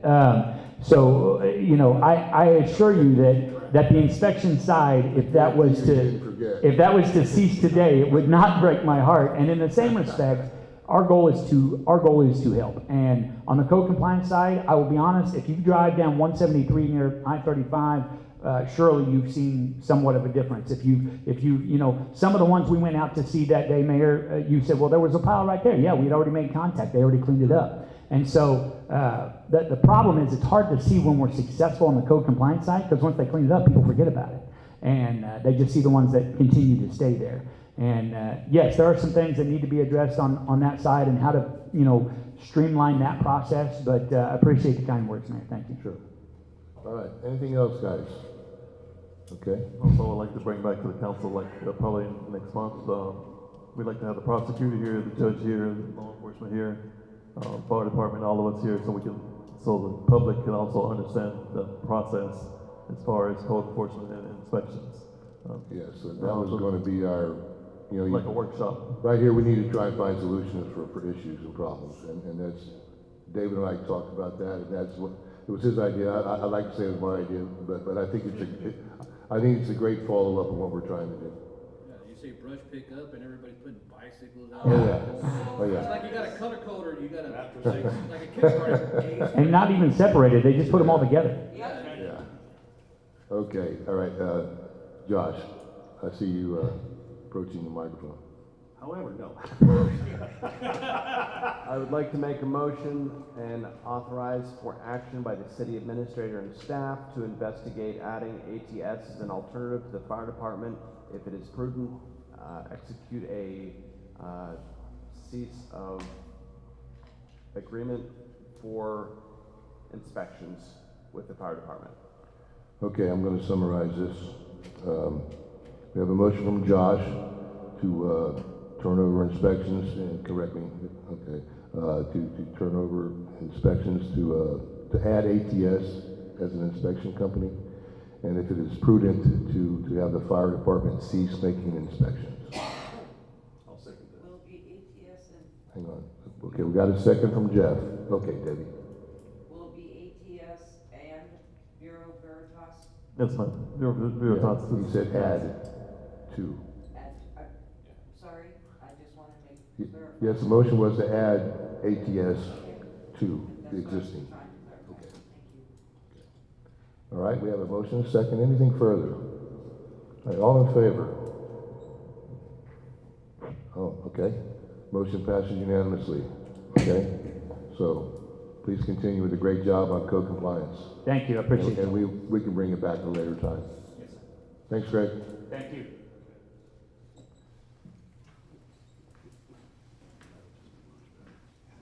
Okay, moving on. I have one tiny question on this, I'm sorry. Okay, before we move on, please do. We have a contract with them for inspections. Do we need to know Well- that contract now? He's already left, but Greg said he had no problem with it.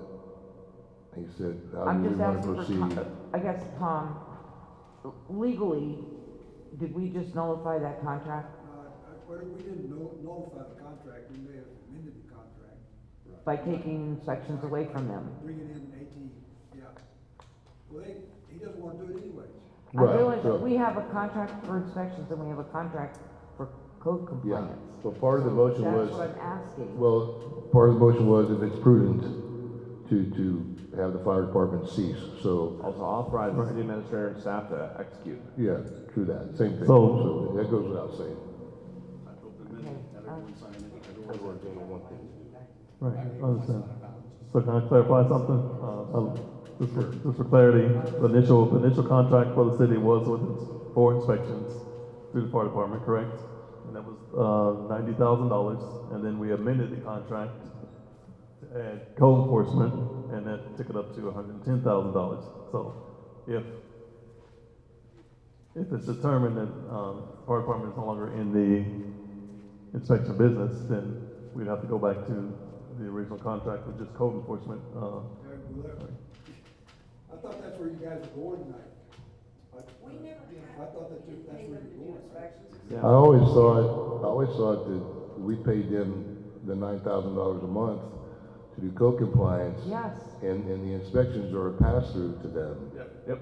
Okay, in other words, we still get our 15%, okay, but they keep Whatever the it was. remainder of the revenue. It didn't even go through us. The $110 That's what I always was just for interpreted. code compliance. That's what I assumed, unless we, The inspections, the only Right. thing they made on that is their inspection fee, yes.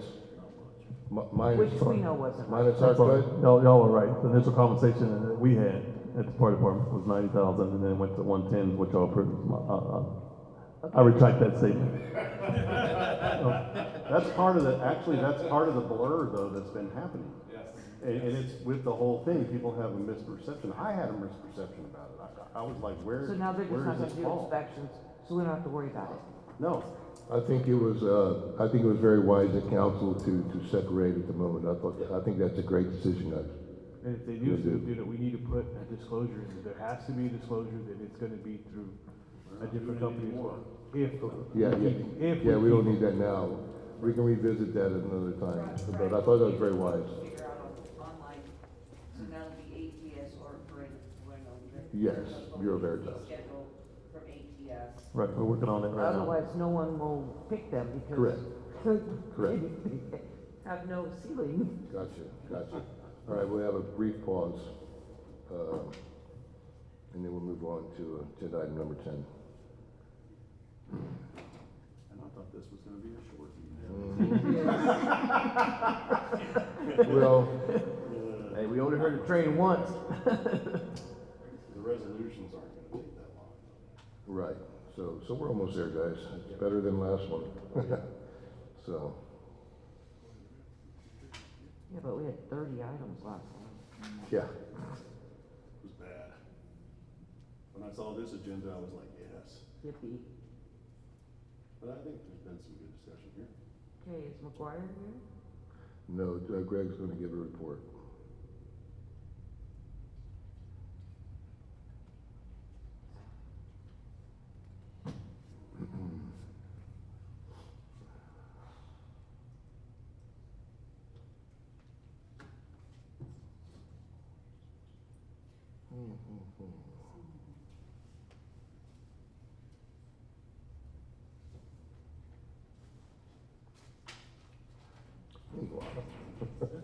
Meanwhile, yeah. Yeah, I got it. I didn't have a passport either, it was gonna sit through here. Just connected. That's why I never got at the house. So I noticed all of a sudden I can't get onto my Outlook on my phone anymore, Yeah. to the email. And I can't get it onto it with my laptop. I was the same way. So is there some passcode or something I need to Did do? they change your password, or they changed my password? I have to update my password on I was Yeah, gonna but you ask can him. change it back. James will help you with that if you call him. Yeah. Honestly, he will. He doesn't help me with mine. James, you mean? Uh-huh. James, okay. Yeah, he called me about when we were Okay. doing this. Cause I tried to like. And I said, well, what do I tried to do change about? my password and it wouldn't. Yeah. Oh, okay. Yeah. wouldn't let me. Okay. You had to stretch? Yeah. Okay. All right, everybody, back to the agenda. Item number 10, David's here, okay. Update by by McGuire Water on the ground storage tank project. I know that Roxanne wasn't able to attend, but David has a report to give us on the progress of the project, the ground storage tank project. This is one by Warhorse Stadium. Okay, David, please. Yeah, so Mayor and Council, Pete, myself and McGuire, Roxanne and a representative from the actual tank company met today. And as y'all know, we didn't have any solid schematic, so to speak, of where the pipes and everything were coming through the city. So we also had Jet Swain, the city engineer as well, to consult with him. So basically, we think that we have narrowed down, or they think that we have narrowed down to the point where they could come in out of the main 12 inch coming off the 3143 to make a loop to go straight into the Ingram Tower and use the Bain well also to help with the pressure. They're going to use pressure release valves and a VFD, variable frequency drive, to hold the pressure through the city while they take down the Warhorse elevated storage tank as well as the Warhorse ground storage tank to do the work. That's one portion. Another portion is, since we're talking about, and it's going to be coming back to y'all probably in a special meeting, that we have to replace the pump room because we have 4 pumps up there on the Warhorse Tower right now, and only 2 of the pumps are operational. So we need a new pump house with 4 new pumps. So there's going to be a cost for that, obviously. There's going to be a cost for the replacement of the refurbishment of the groundwater storage tank, and there's going to be a cost, estimated cost for the pump room and the necessary pumps and the skids and the roughing and everything on that project. So I just want to bring that to y'all now to give you a heads up. So if you hear a price that exceeds the $500,000 for the replacement of the top, it's going to be additional projects that has to be done for the city because, as I said, we're currently operating on 50%, 2 out of the 4 But pumps. the funding is in place for that, correct? Right. No, the plumbing would have to be redone on the opposite side of the ground storage tank. It would have to be replumbed. Oh, it's all about the funding. Oh, the funding, yes, Yeah, the funding's there. it does kind of sound like plumbing, don't it? It kind of rhymes. Yeah, I I got believe I you. talked to y'all before about that, Yeah. that pump room. Right, you Yeah. did. So- You Do we did. have an estimate on an approximate for a new pump house and 4 new pumps? Not yet, we're working on that right now, so. Yes. So the initial work, we had a meeting, as I said, we had a Zoom meeting, then we had a physical meeting today. But initial work was for McGuire to get the valves down here and the variable frequency drives. Success Engineering is going to get contractors who that are available immediately to start doing the groundwork. To lay for the pipes to come in. They're going to stop right outside the existing fence of the Warhorse Tower, and then they're going to do the reroute to continue the water on the Ingram side of that side of town. That allows them to bring the groundwater storage tank and the elevated storage tank down, as well as the pump room information, where they can come in and start doing the work. To answer your question, we're still getting proposals, a cost on that. What we would like to do, ideally, since the tower is completely empty of water, towers will be completely empty of water. That's the optimal time to be able to do the rest of the work for the pump room. And we would just basically like to do a change order on the initial McGuire work to get it done while everything is down. It allows us to be able to maximize our time. Otherwise, we're going to have to fill up the tank. We have to empty the tank, do part of the work, fill it back up, empty it again, probably October time frame, to do additional part of the work, which includes the sanding and the blasting and the repainting that's already part of the maintenance schedule. And, that would be, first of all, it'll take a lot of time and a lot of water is going to be expended just emptying those tanks, trying to do the work. So we're trying to maximize the time while we have the pumps, while we have the tanks down and the tanks empty, trying to do the maximum amount of work with y'all's approval while we have it down. Of course, that's gonna be contingent upon being able to bypass everything and go directly to the Ingram Tower. Yes, sir. Yes. So, I mean, do we foresee a whole lot of difficulty doing that? I don't think it's, No, because everything goes into that ground storage tank, so there would be a tie-in there. so at it's that just gonna go location. straight to the Ingram Tower? Yes, sir. And, And I would have to control it by our SCADA system. Okay. Lower the, the height of the tank. okay, Yes. okay.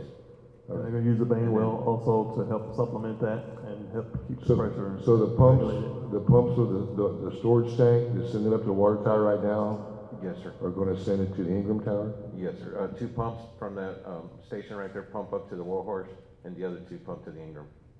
Okay. So, Oh, okay, so just two was continue to pump to the Ingram? yes. Well, right now, if they turn on, off, it's on the footage on the SCADA system. Sure, okay, okay, I got you. Yeah. All right, So they take turns turning on and off and okay, feeding the tanks. okay. But- And, So the tie-in would be right there at the tower at the location. Tie into the 12-inch that feeds the Ingram straight from the Edwards. okay, okay. And, you may have said this earlier, I may have missed it, what is our time frame to get started? I believe mid-March. Okay, Yes, sir.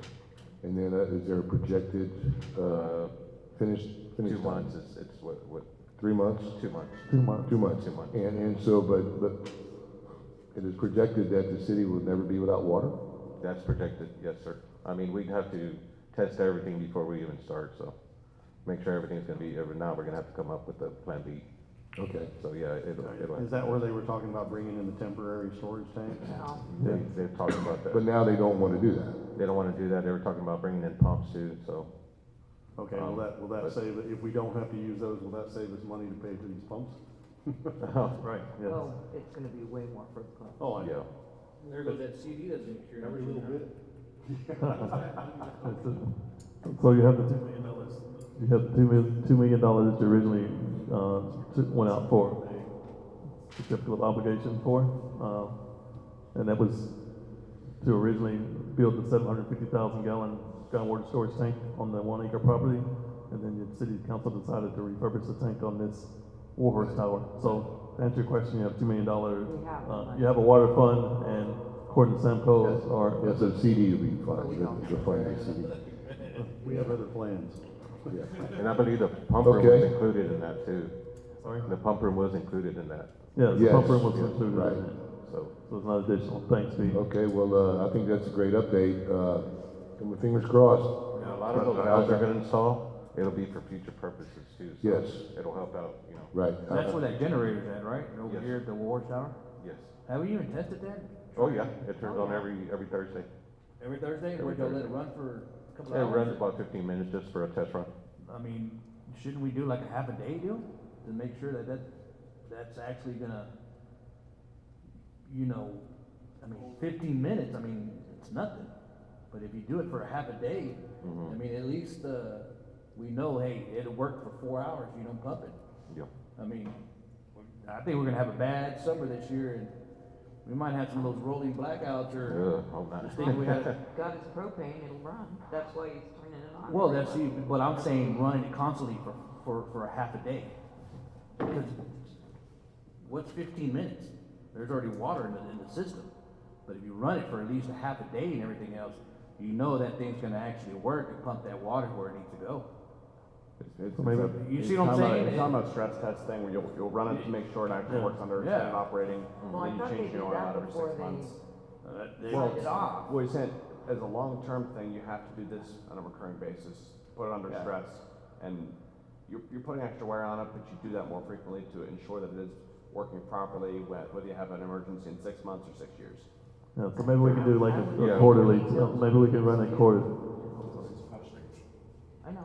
Yeah, but 15 minutes doesn't do Well, it. this is kind of his forte also. No, I'm not questioning it. I'm just, all right. I would think Pete would know that. Well, he just said 15 minutes. 15 minutes is nothing. So we can extend it out. We can, Yeah. every quarter we can let it run, We can let 6 it run. hours, every quarter or something like that. Yeah. Versus that, well, it's not diesel, so it's natural gas fuel, so Yeah, you're gonna use some of you the ain't gonna tank. need much. It won't be that much? Yeah. Propane? Okay, Yeah. Be nothing. I have no idea. Gotcha. Okay, we have anything else to add, guys? Do I have any more questions before we move on? No. All right, thanks, Pete. Thanks, David. I'm excited. I can't wait to see it. So one of the first things I did when I was elected was I negotiated that deal to buy that additional land there. So I'm really hopeful to see things get going. You know, bureaucracy moves slowly, as we well know. Okay, agenda item number 11. Consider an act upon the Medina Central Appraisal District Board of Directors vacancy and possible nomination by resolution from the city of Devine. All right, David? Ms. Sandy Smith has retracted her nomination. Who is this? Mrs. Sandy Smith. Oh, I don't think I know her. But anyway, She's page 2 of your packet, in your packet, that item. I just got my thing So today. it's I Roger couldn't read Murdoch it from my now? other one. Okay. There's still Roger Murdoch, correct? Okay, well. Medina County has, appraisal district has a board opening and it's supposed to be, nominations, sent from different municipalities. Sandy Smith was one that, we received information on, Sandy Smith, and the other one was, Mr. Murdoch, thank you. Mr. Yes. Murdoch present, if you want to hear from him. Okay. Oh, sure. You want to hear from me? You're Roger? Yes. Okay, yes, we did speak a while back. Please go to the podium, and I don't think I've met you in person, but I have now. So, thanks for coming. Is it going to be like the Senate confirmation hearings? Yeah, we're gonna grill you like no tomorrow, and it's gonna be on CNN and C-SPAN and everything. Is there an Adam Schiff in the group? Please get closer to the mic for the recording and everything else, please. Okay, how's that? That's great. Thanks. Have at it. Okay. Do you still want to be nominated for it? For the, I was asked and I said I would do it. okay. I think just for the big paycheck. All right. The only thing I would convey is it's important to be a neutral party. As I know these review boards in the past have said, well, that's what the county gave us, so why would we question it? Yeah, well, just has to have a brain. I of course did a little investigation into what this involved, and you know, I was kind of told how the system works, but I don't really have any input on it until I sit there and see what goes on. Yeah. I think I did make it clear. Is that letter I sent in passed around? No. Okay. I did send one in, and I stated in there that, I don't think I used the word objective in there, but it should be fair and neutral, and, and serve the needs of the citizens. Be nice. No, we want you to stop them from raising all the. Right. No, I'm joking. But anyway, I've heard good things about you personally from mutual friends. Okay, and personally, I'm glad you're stepping up. Okay, I mean. I would put more like dragged up. Yeah, there you go. That's usually how it works. So anyway, we need more people to do such things. So. Okay. So you're our Elon Musk then? There you go. I've been accused of that before. Well, I'd like to make I'd like to make a motion to approve the resolution nominating Roger Murdoch as candidate for the election of Medina Central Appraisal District Board of Directors. All right, we have a motion from Debbie to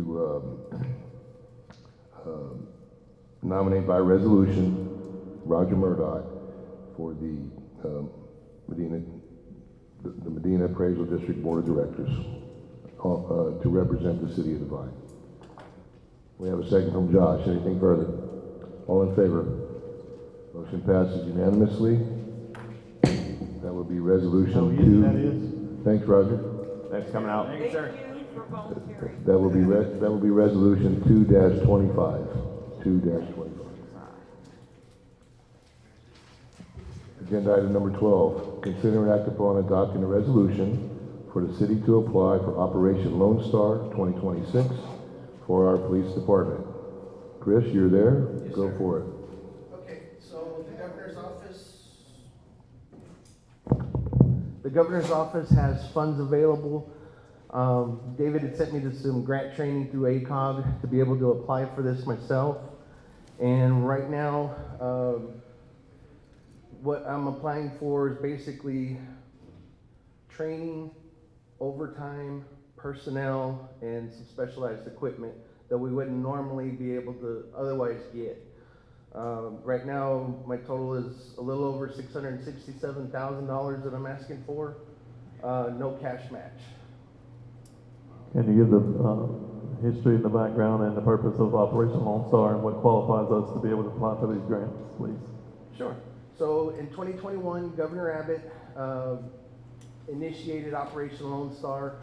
Basically, it's to curtail illegal immigrants, drug smuggling, human trafficking, and because we're on the I-35 corridor, where a good amount of these type of crimes occur, is what makes us eligible to apply for these funds.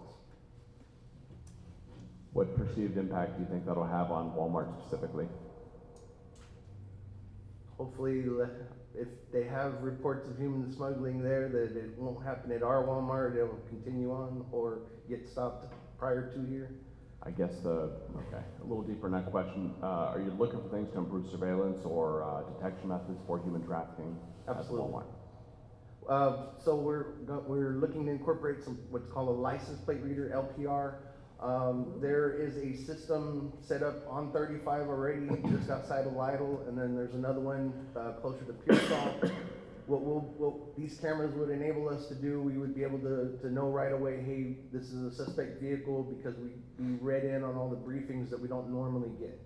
It'd be real time as opposed to, me reading about it tomorrow of what happened that went through Devine today. Oh, yeah. That's sounds like a no-brainer to me.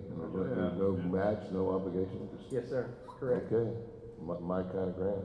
I'll make the motion Okay, we have a motion from Debbie that we to, do the resolution for, do I have to read that whole thing? For Lone Star, 2026. unfortunately, I think for the you police do. department. You're making a motion for the record. Yes, Yeah. I think you need to. I just don't wanna read the whole thing. I'll second. Okay, my bad, I thought you were gonna reread it. Anyway, we have a motion from Debbie to adopt the resolution for the city to apply for Operation Lone Star 2026 for the police department. We have a motion, second from Jeff. All in favor? Motion passes unanimously. Thanks, Chris. Sir, thank y'all. That resolution will be 2-25A. That'd be awesome if you get that much money. Oh, hey, Chris, I've stay been on there a a while, roll so buddy. far. I haven't been denied anything through the governor's office yet. Yeah, So, okay. I All would right. have never thought I would have got over $100,000 in ballistic shields, but they approved it for us, so. Well, we're a big state for supporting law enforcement. Well, right now especially, So, yeah. and rightly so, rightly so. Agenda item 13. Consider and act upon adopting a resolution for the city to apply for the rifle-resistant body armor grant program funds for our police department.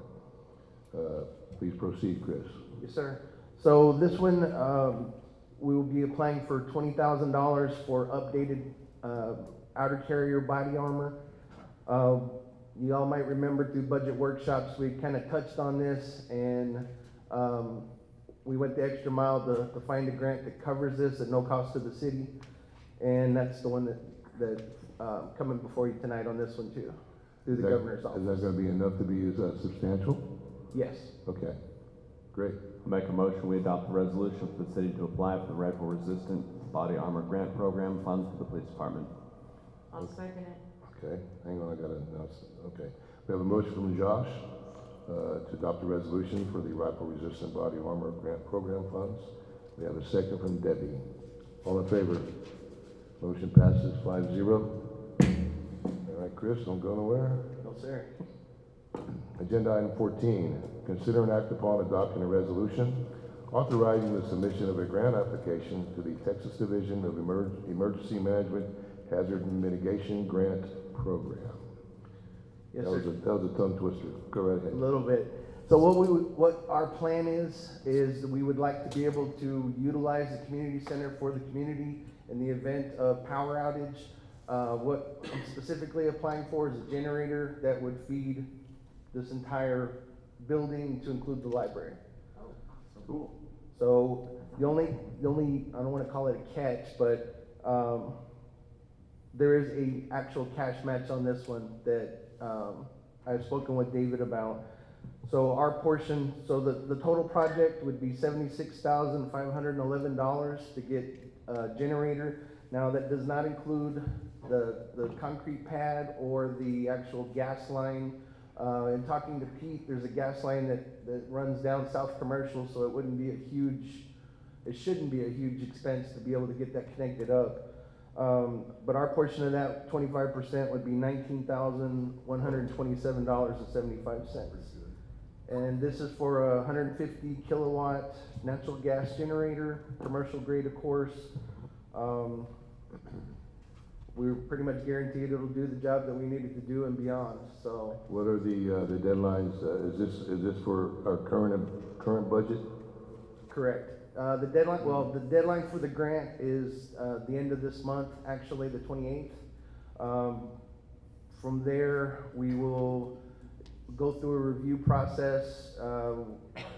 I may have to attend a meeting just to pitch why we need it here in Devine as opposed to anywhere else. But as far as the hazard mitigation grant goes, in working with one of our representatives from the Texas Division of Emergency Management, they've informed us that generators are an easy punch item for cities right now because the demand is so high.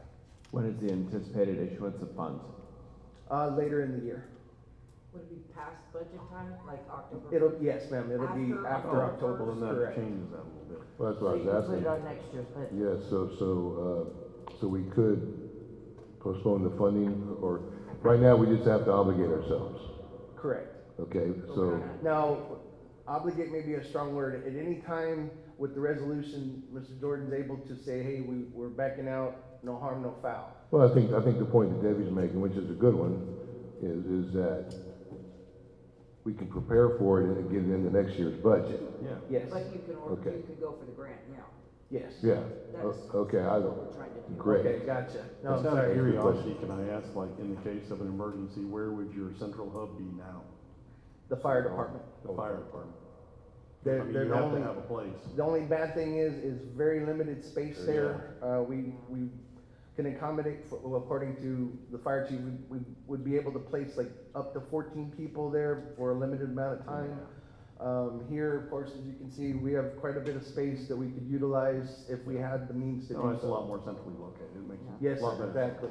Yeah, so when I came into the city last year, or hearing some change as city administrator, of course, well, not of course, but we had a couple power outages, as you know. We had some rogue raccoons that took us out for a couple days. But anyway, this is one of the largest facilities in town. And of course, the city owns it. And then I was kind of shocked that we didn't have generator backup at this location for warming center or cooling center, as well as, God forbid, a major situation that could be the emergency operations center. So, When you have generators as such, I understand you mentioned that it can run on gas, okay? So, can that pose any problems, for example, in the way of Snowvid, for example? No, it shouldn't. We ran seamlessly at City Hall through Snowvid, through Snowmageddon. And that was on our gas system? Yes, sir. West Texas Gas? West Texas Gas, yes, sir. Okay. Well, I mean, there were natural gas wells, I guess, were potentially freezing up during that period as well. So, to that point, would you have the ability, or could we plan the ability to swap out a diesel generator as well? Because you can just get those I real didn't cheap get any DRM out. specs on that. We would have to probably research that. I'm not 100% sure we could do it by the end of the month. Substantially, to do a dual. Well, Is that what no, you're no, no, no, asking no, I for? mean, the option to just swap plugs, because you can get used ones from DRMO down at Fort Sam real cheap. And so if we got one or two of those, if needed, just as an optionality, that way, if natural gas becomes unavailable, you can swap it out with a mobile generator. And that's just a difference of, you know, the connectors. I'll bring mine down for you, how's that? I'm sure it'll be more than sufficient. I honestly have no idea how that would work, sir. I mean, That's probably more. I have no knowledge of Yeah. electrics like that. Stays afloat, I'll make a motion now. Okay. Make a motion that we adopt the resolution authorizing the submission of the grant application to the Texas Division of Emergency Management and Hazard Mitigation Grant Program. I'll second it. That was a long one for you too, I like that. I was like, yeah, you gotta keep going, I don't see any commas or anything, but anyway, okay, we do have a motion from Josh to adopt a resolution to authorize, submission of the grant application, for the Hazard Mitigation Grant Program, and we have a second from Debbie, Yes. correct? All right, all in favor? Motion passes unanimously. Notice I left that big long line out of there. All right, thanks, Chris. Thank you, guys. Okay. Moving on, informational items. Do we have any information, David, on the paving that we've authorized for West Malone and Zigzag, when it can begin?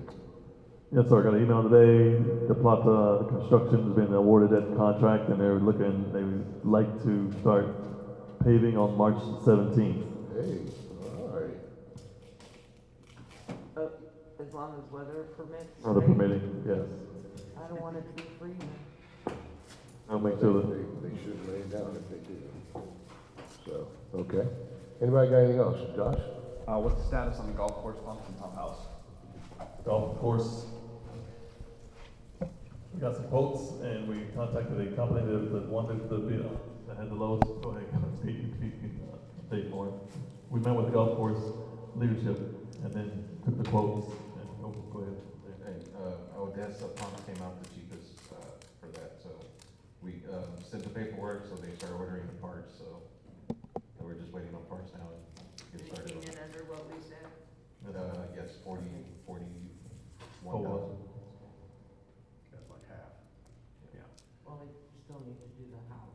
And then also, since it's late in the season, as far as, the maintenance of the golf course, because the pumps are gonna be down for a few days, and that's switching everything out, correct? Yes, sir. And I believe we want to, utilize water trucks to water the greens. I think that's what they were talking about, yes. Okay, would it be the fire department, or would it be us? I have no idea yet, we haven't I spoken to the think fire there's a department couple yet. of, isn't there a couple guys I know that said they'd bring the water tanks down?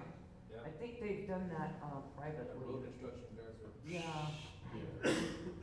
Okay, okay. And Yeah, you're gonna- They're gonna be on the road, because that truck is real heavy. Yeah, that truck is Ground's really soft, heavy. Oh, yeah. you can't- So do we know when this might begin?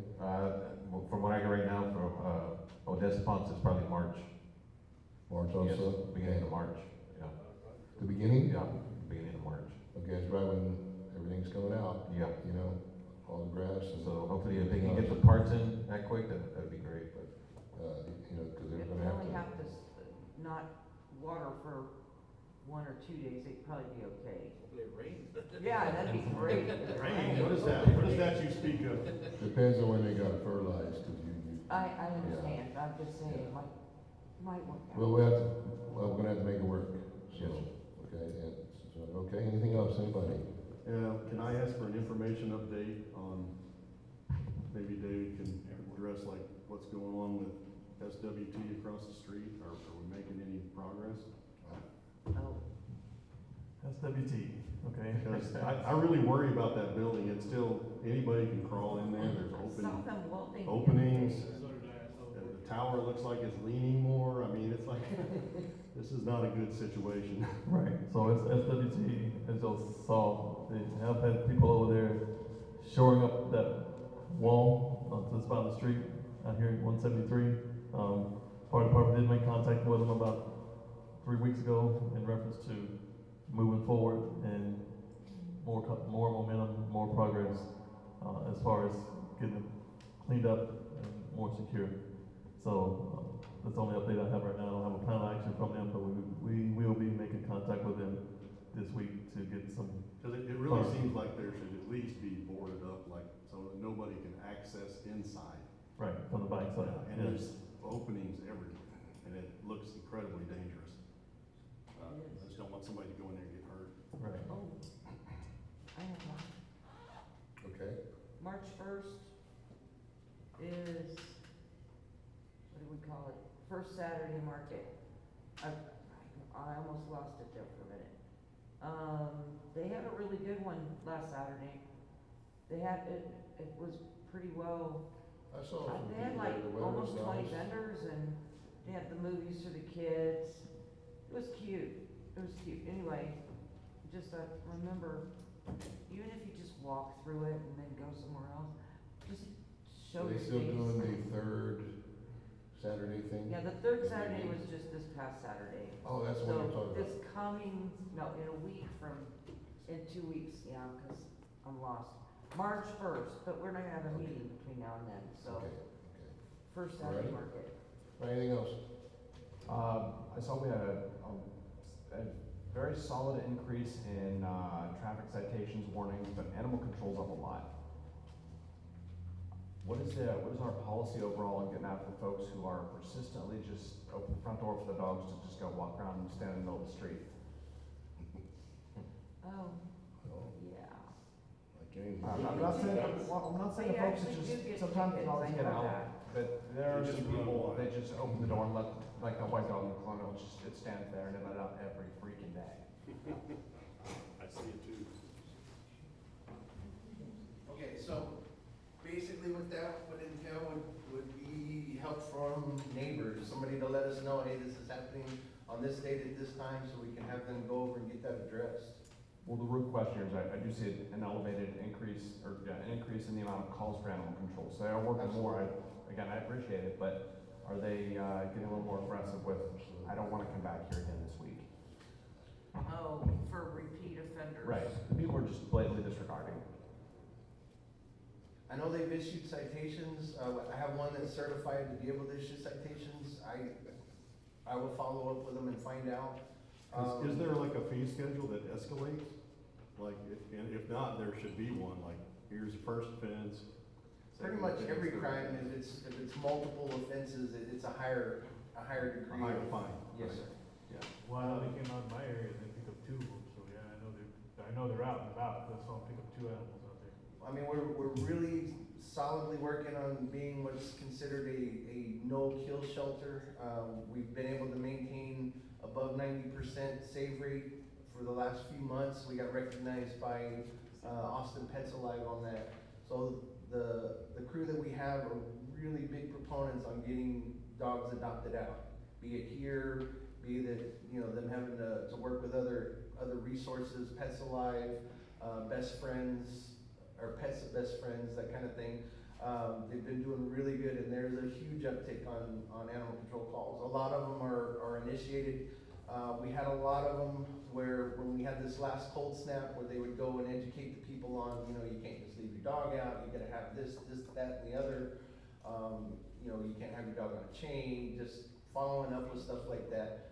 I haven't heard a lot from them on repeat offenders. I haven't asked, so I'll get some answers on that. All I know is that animal control is very responsible. I had an issue where a deer got in my backyard, little guy, and he couldn't make it out. And I found him in my yard that morning. I called, and they were there within 15 minutes.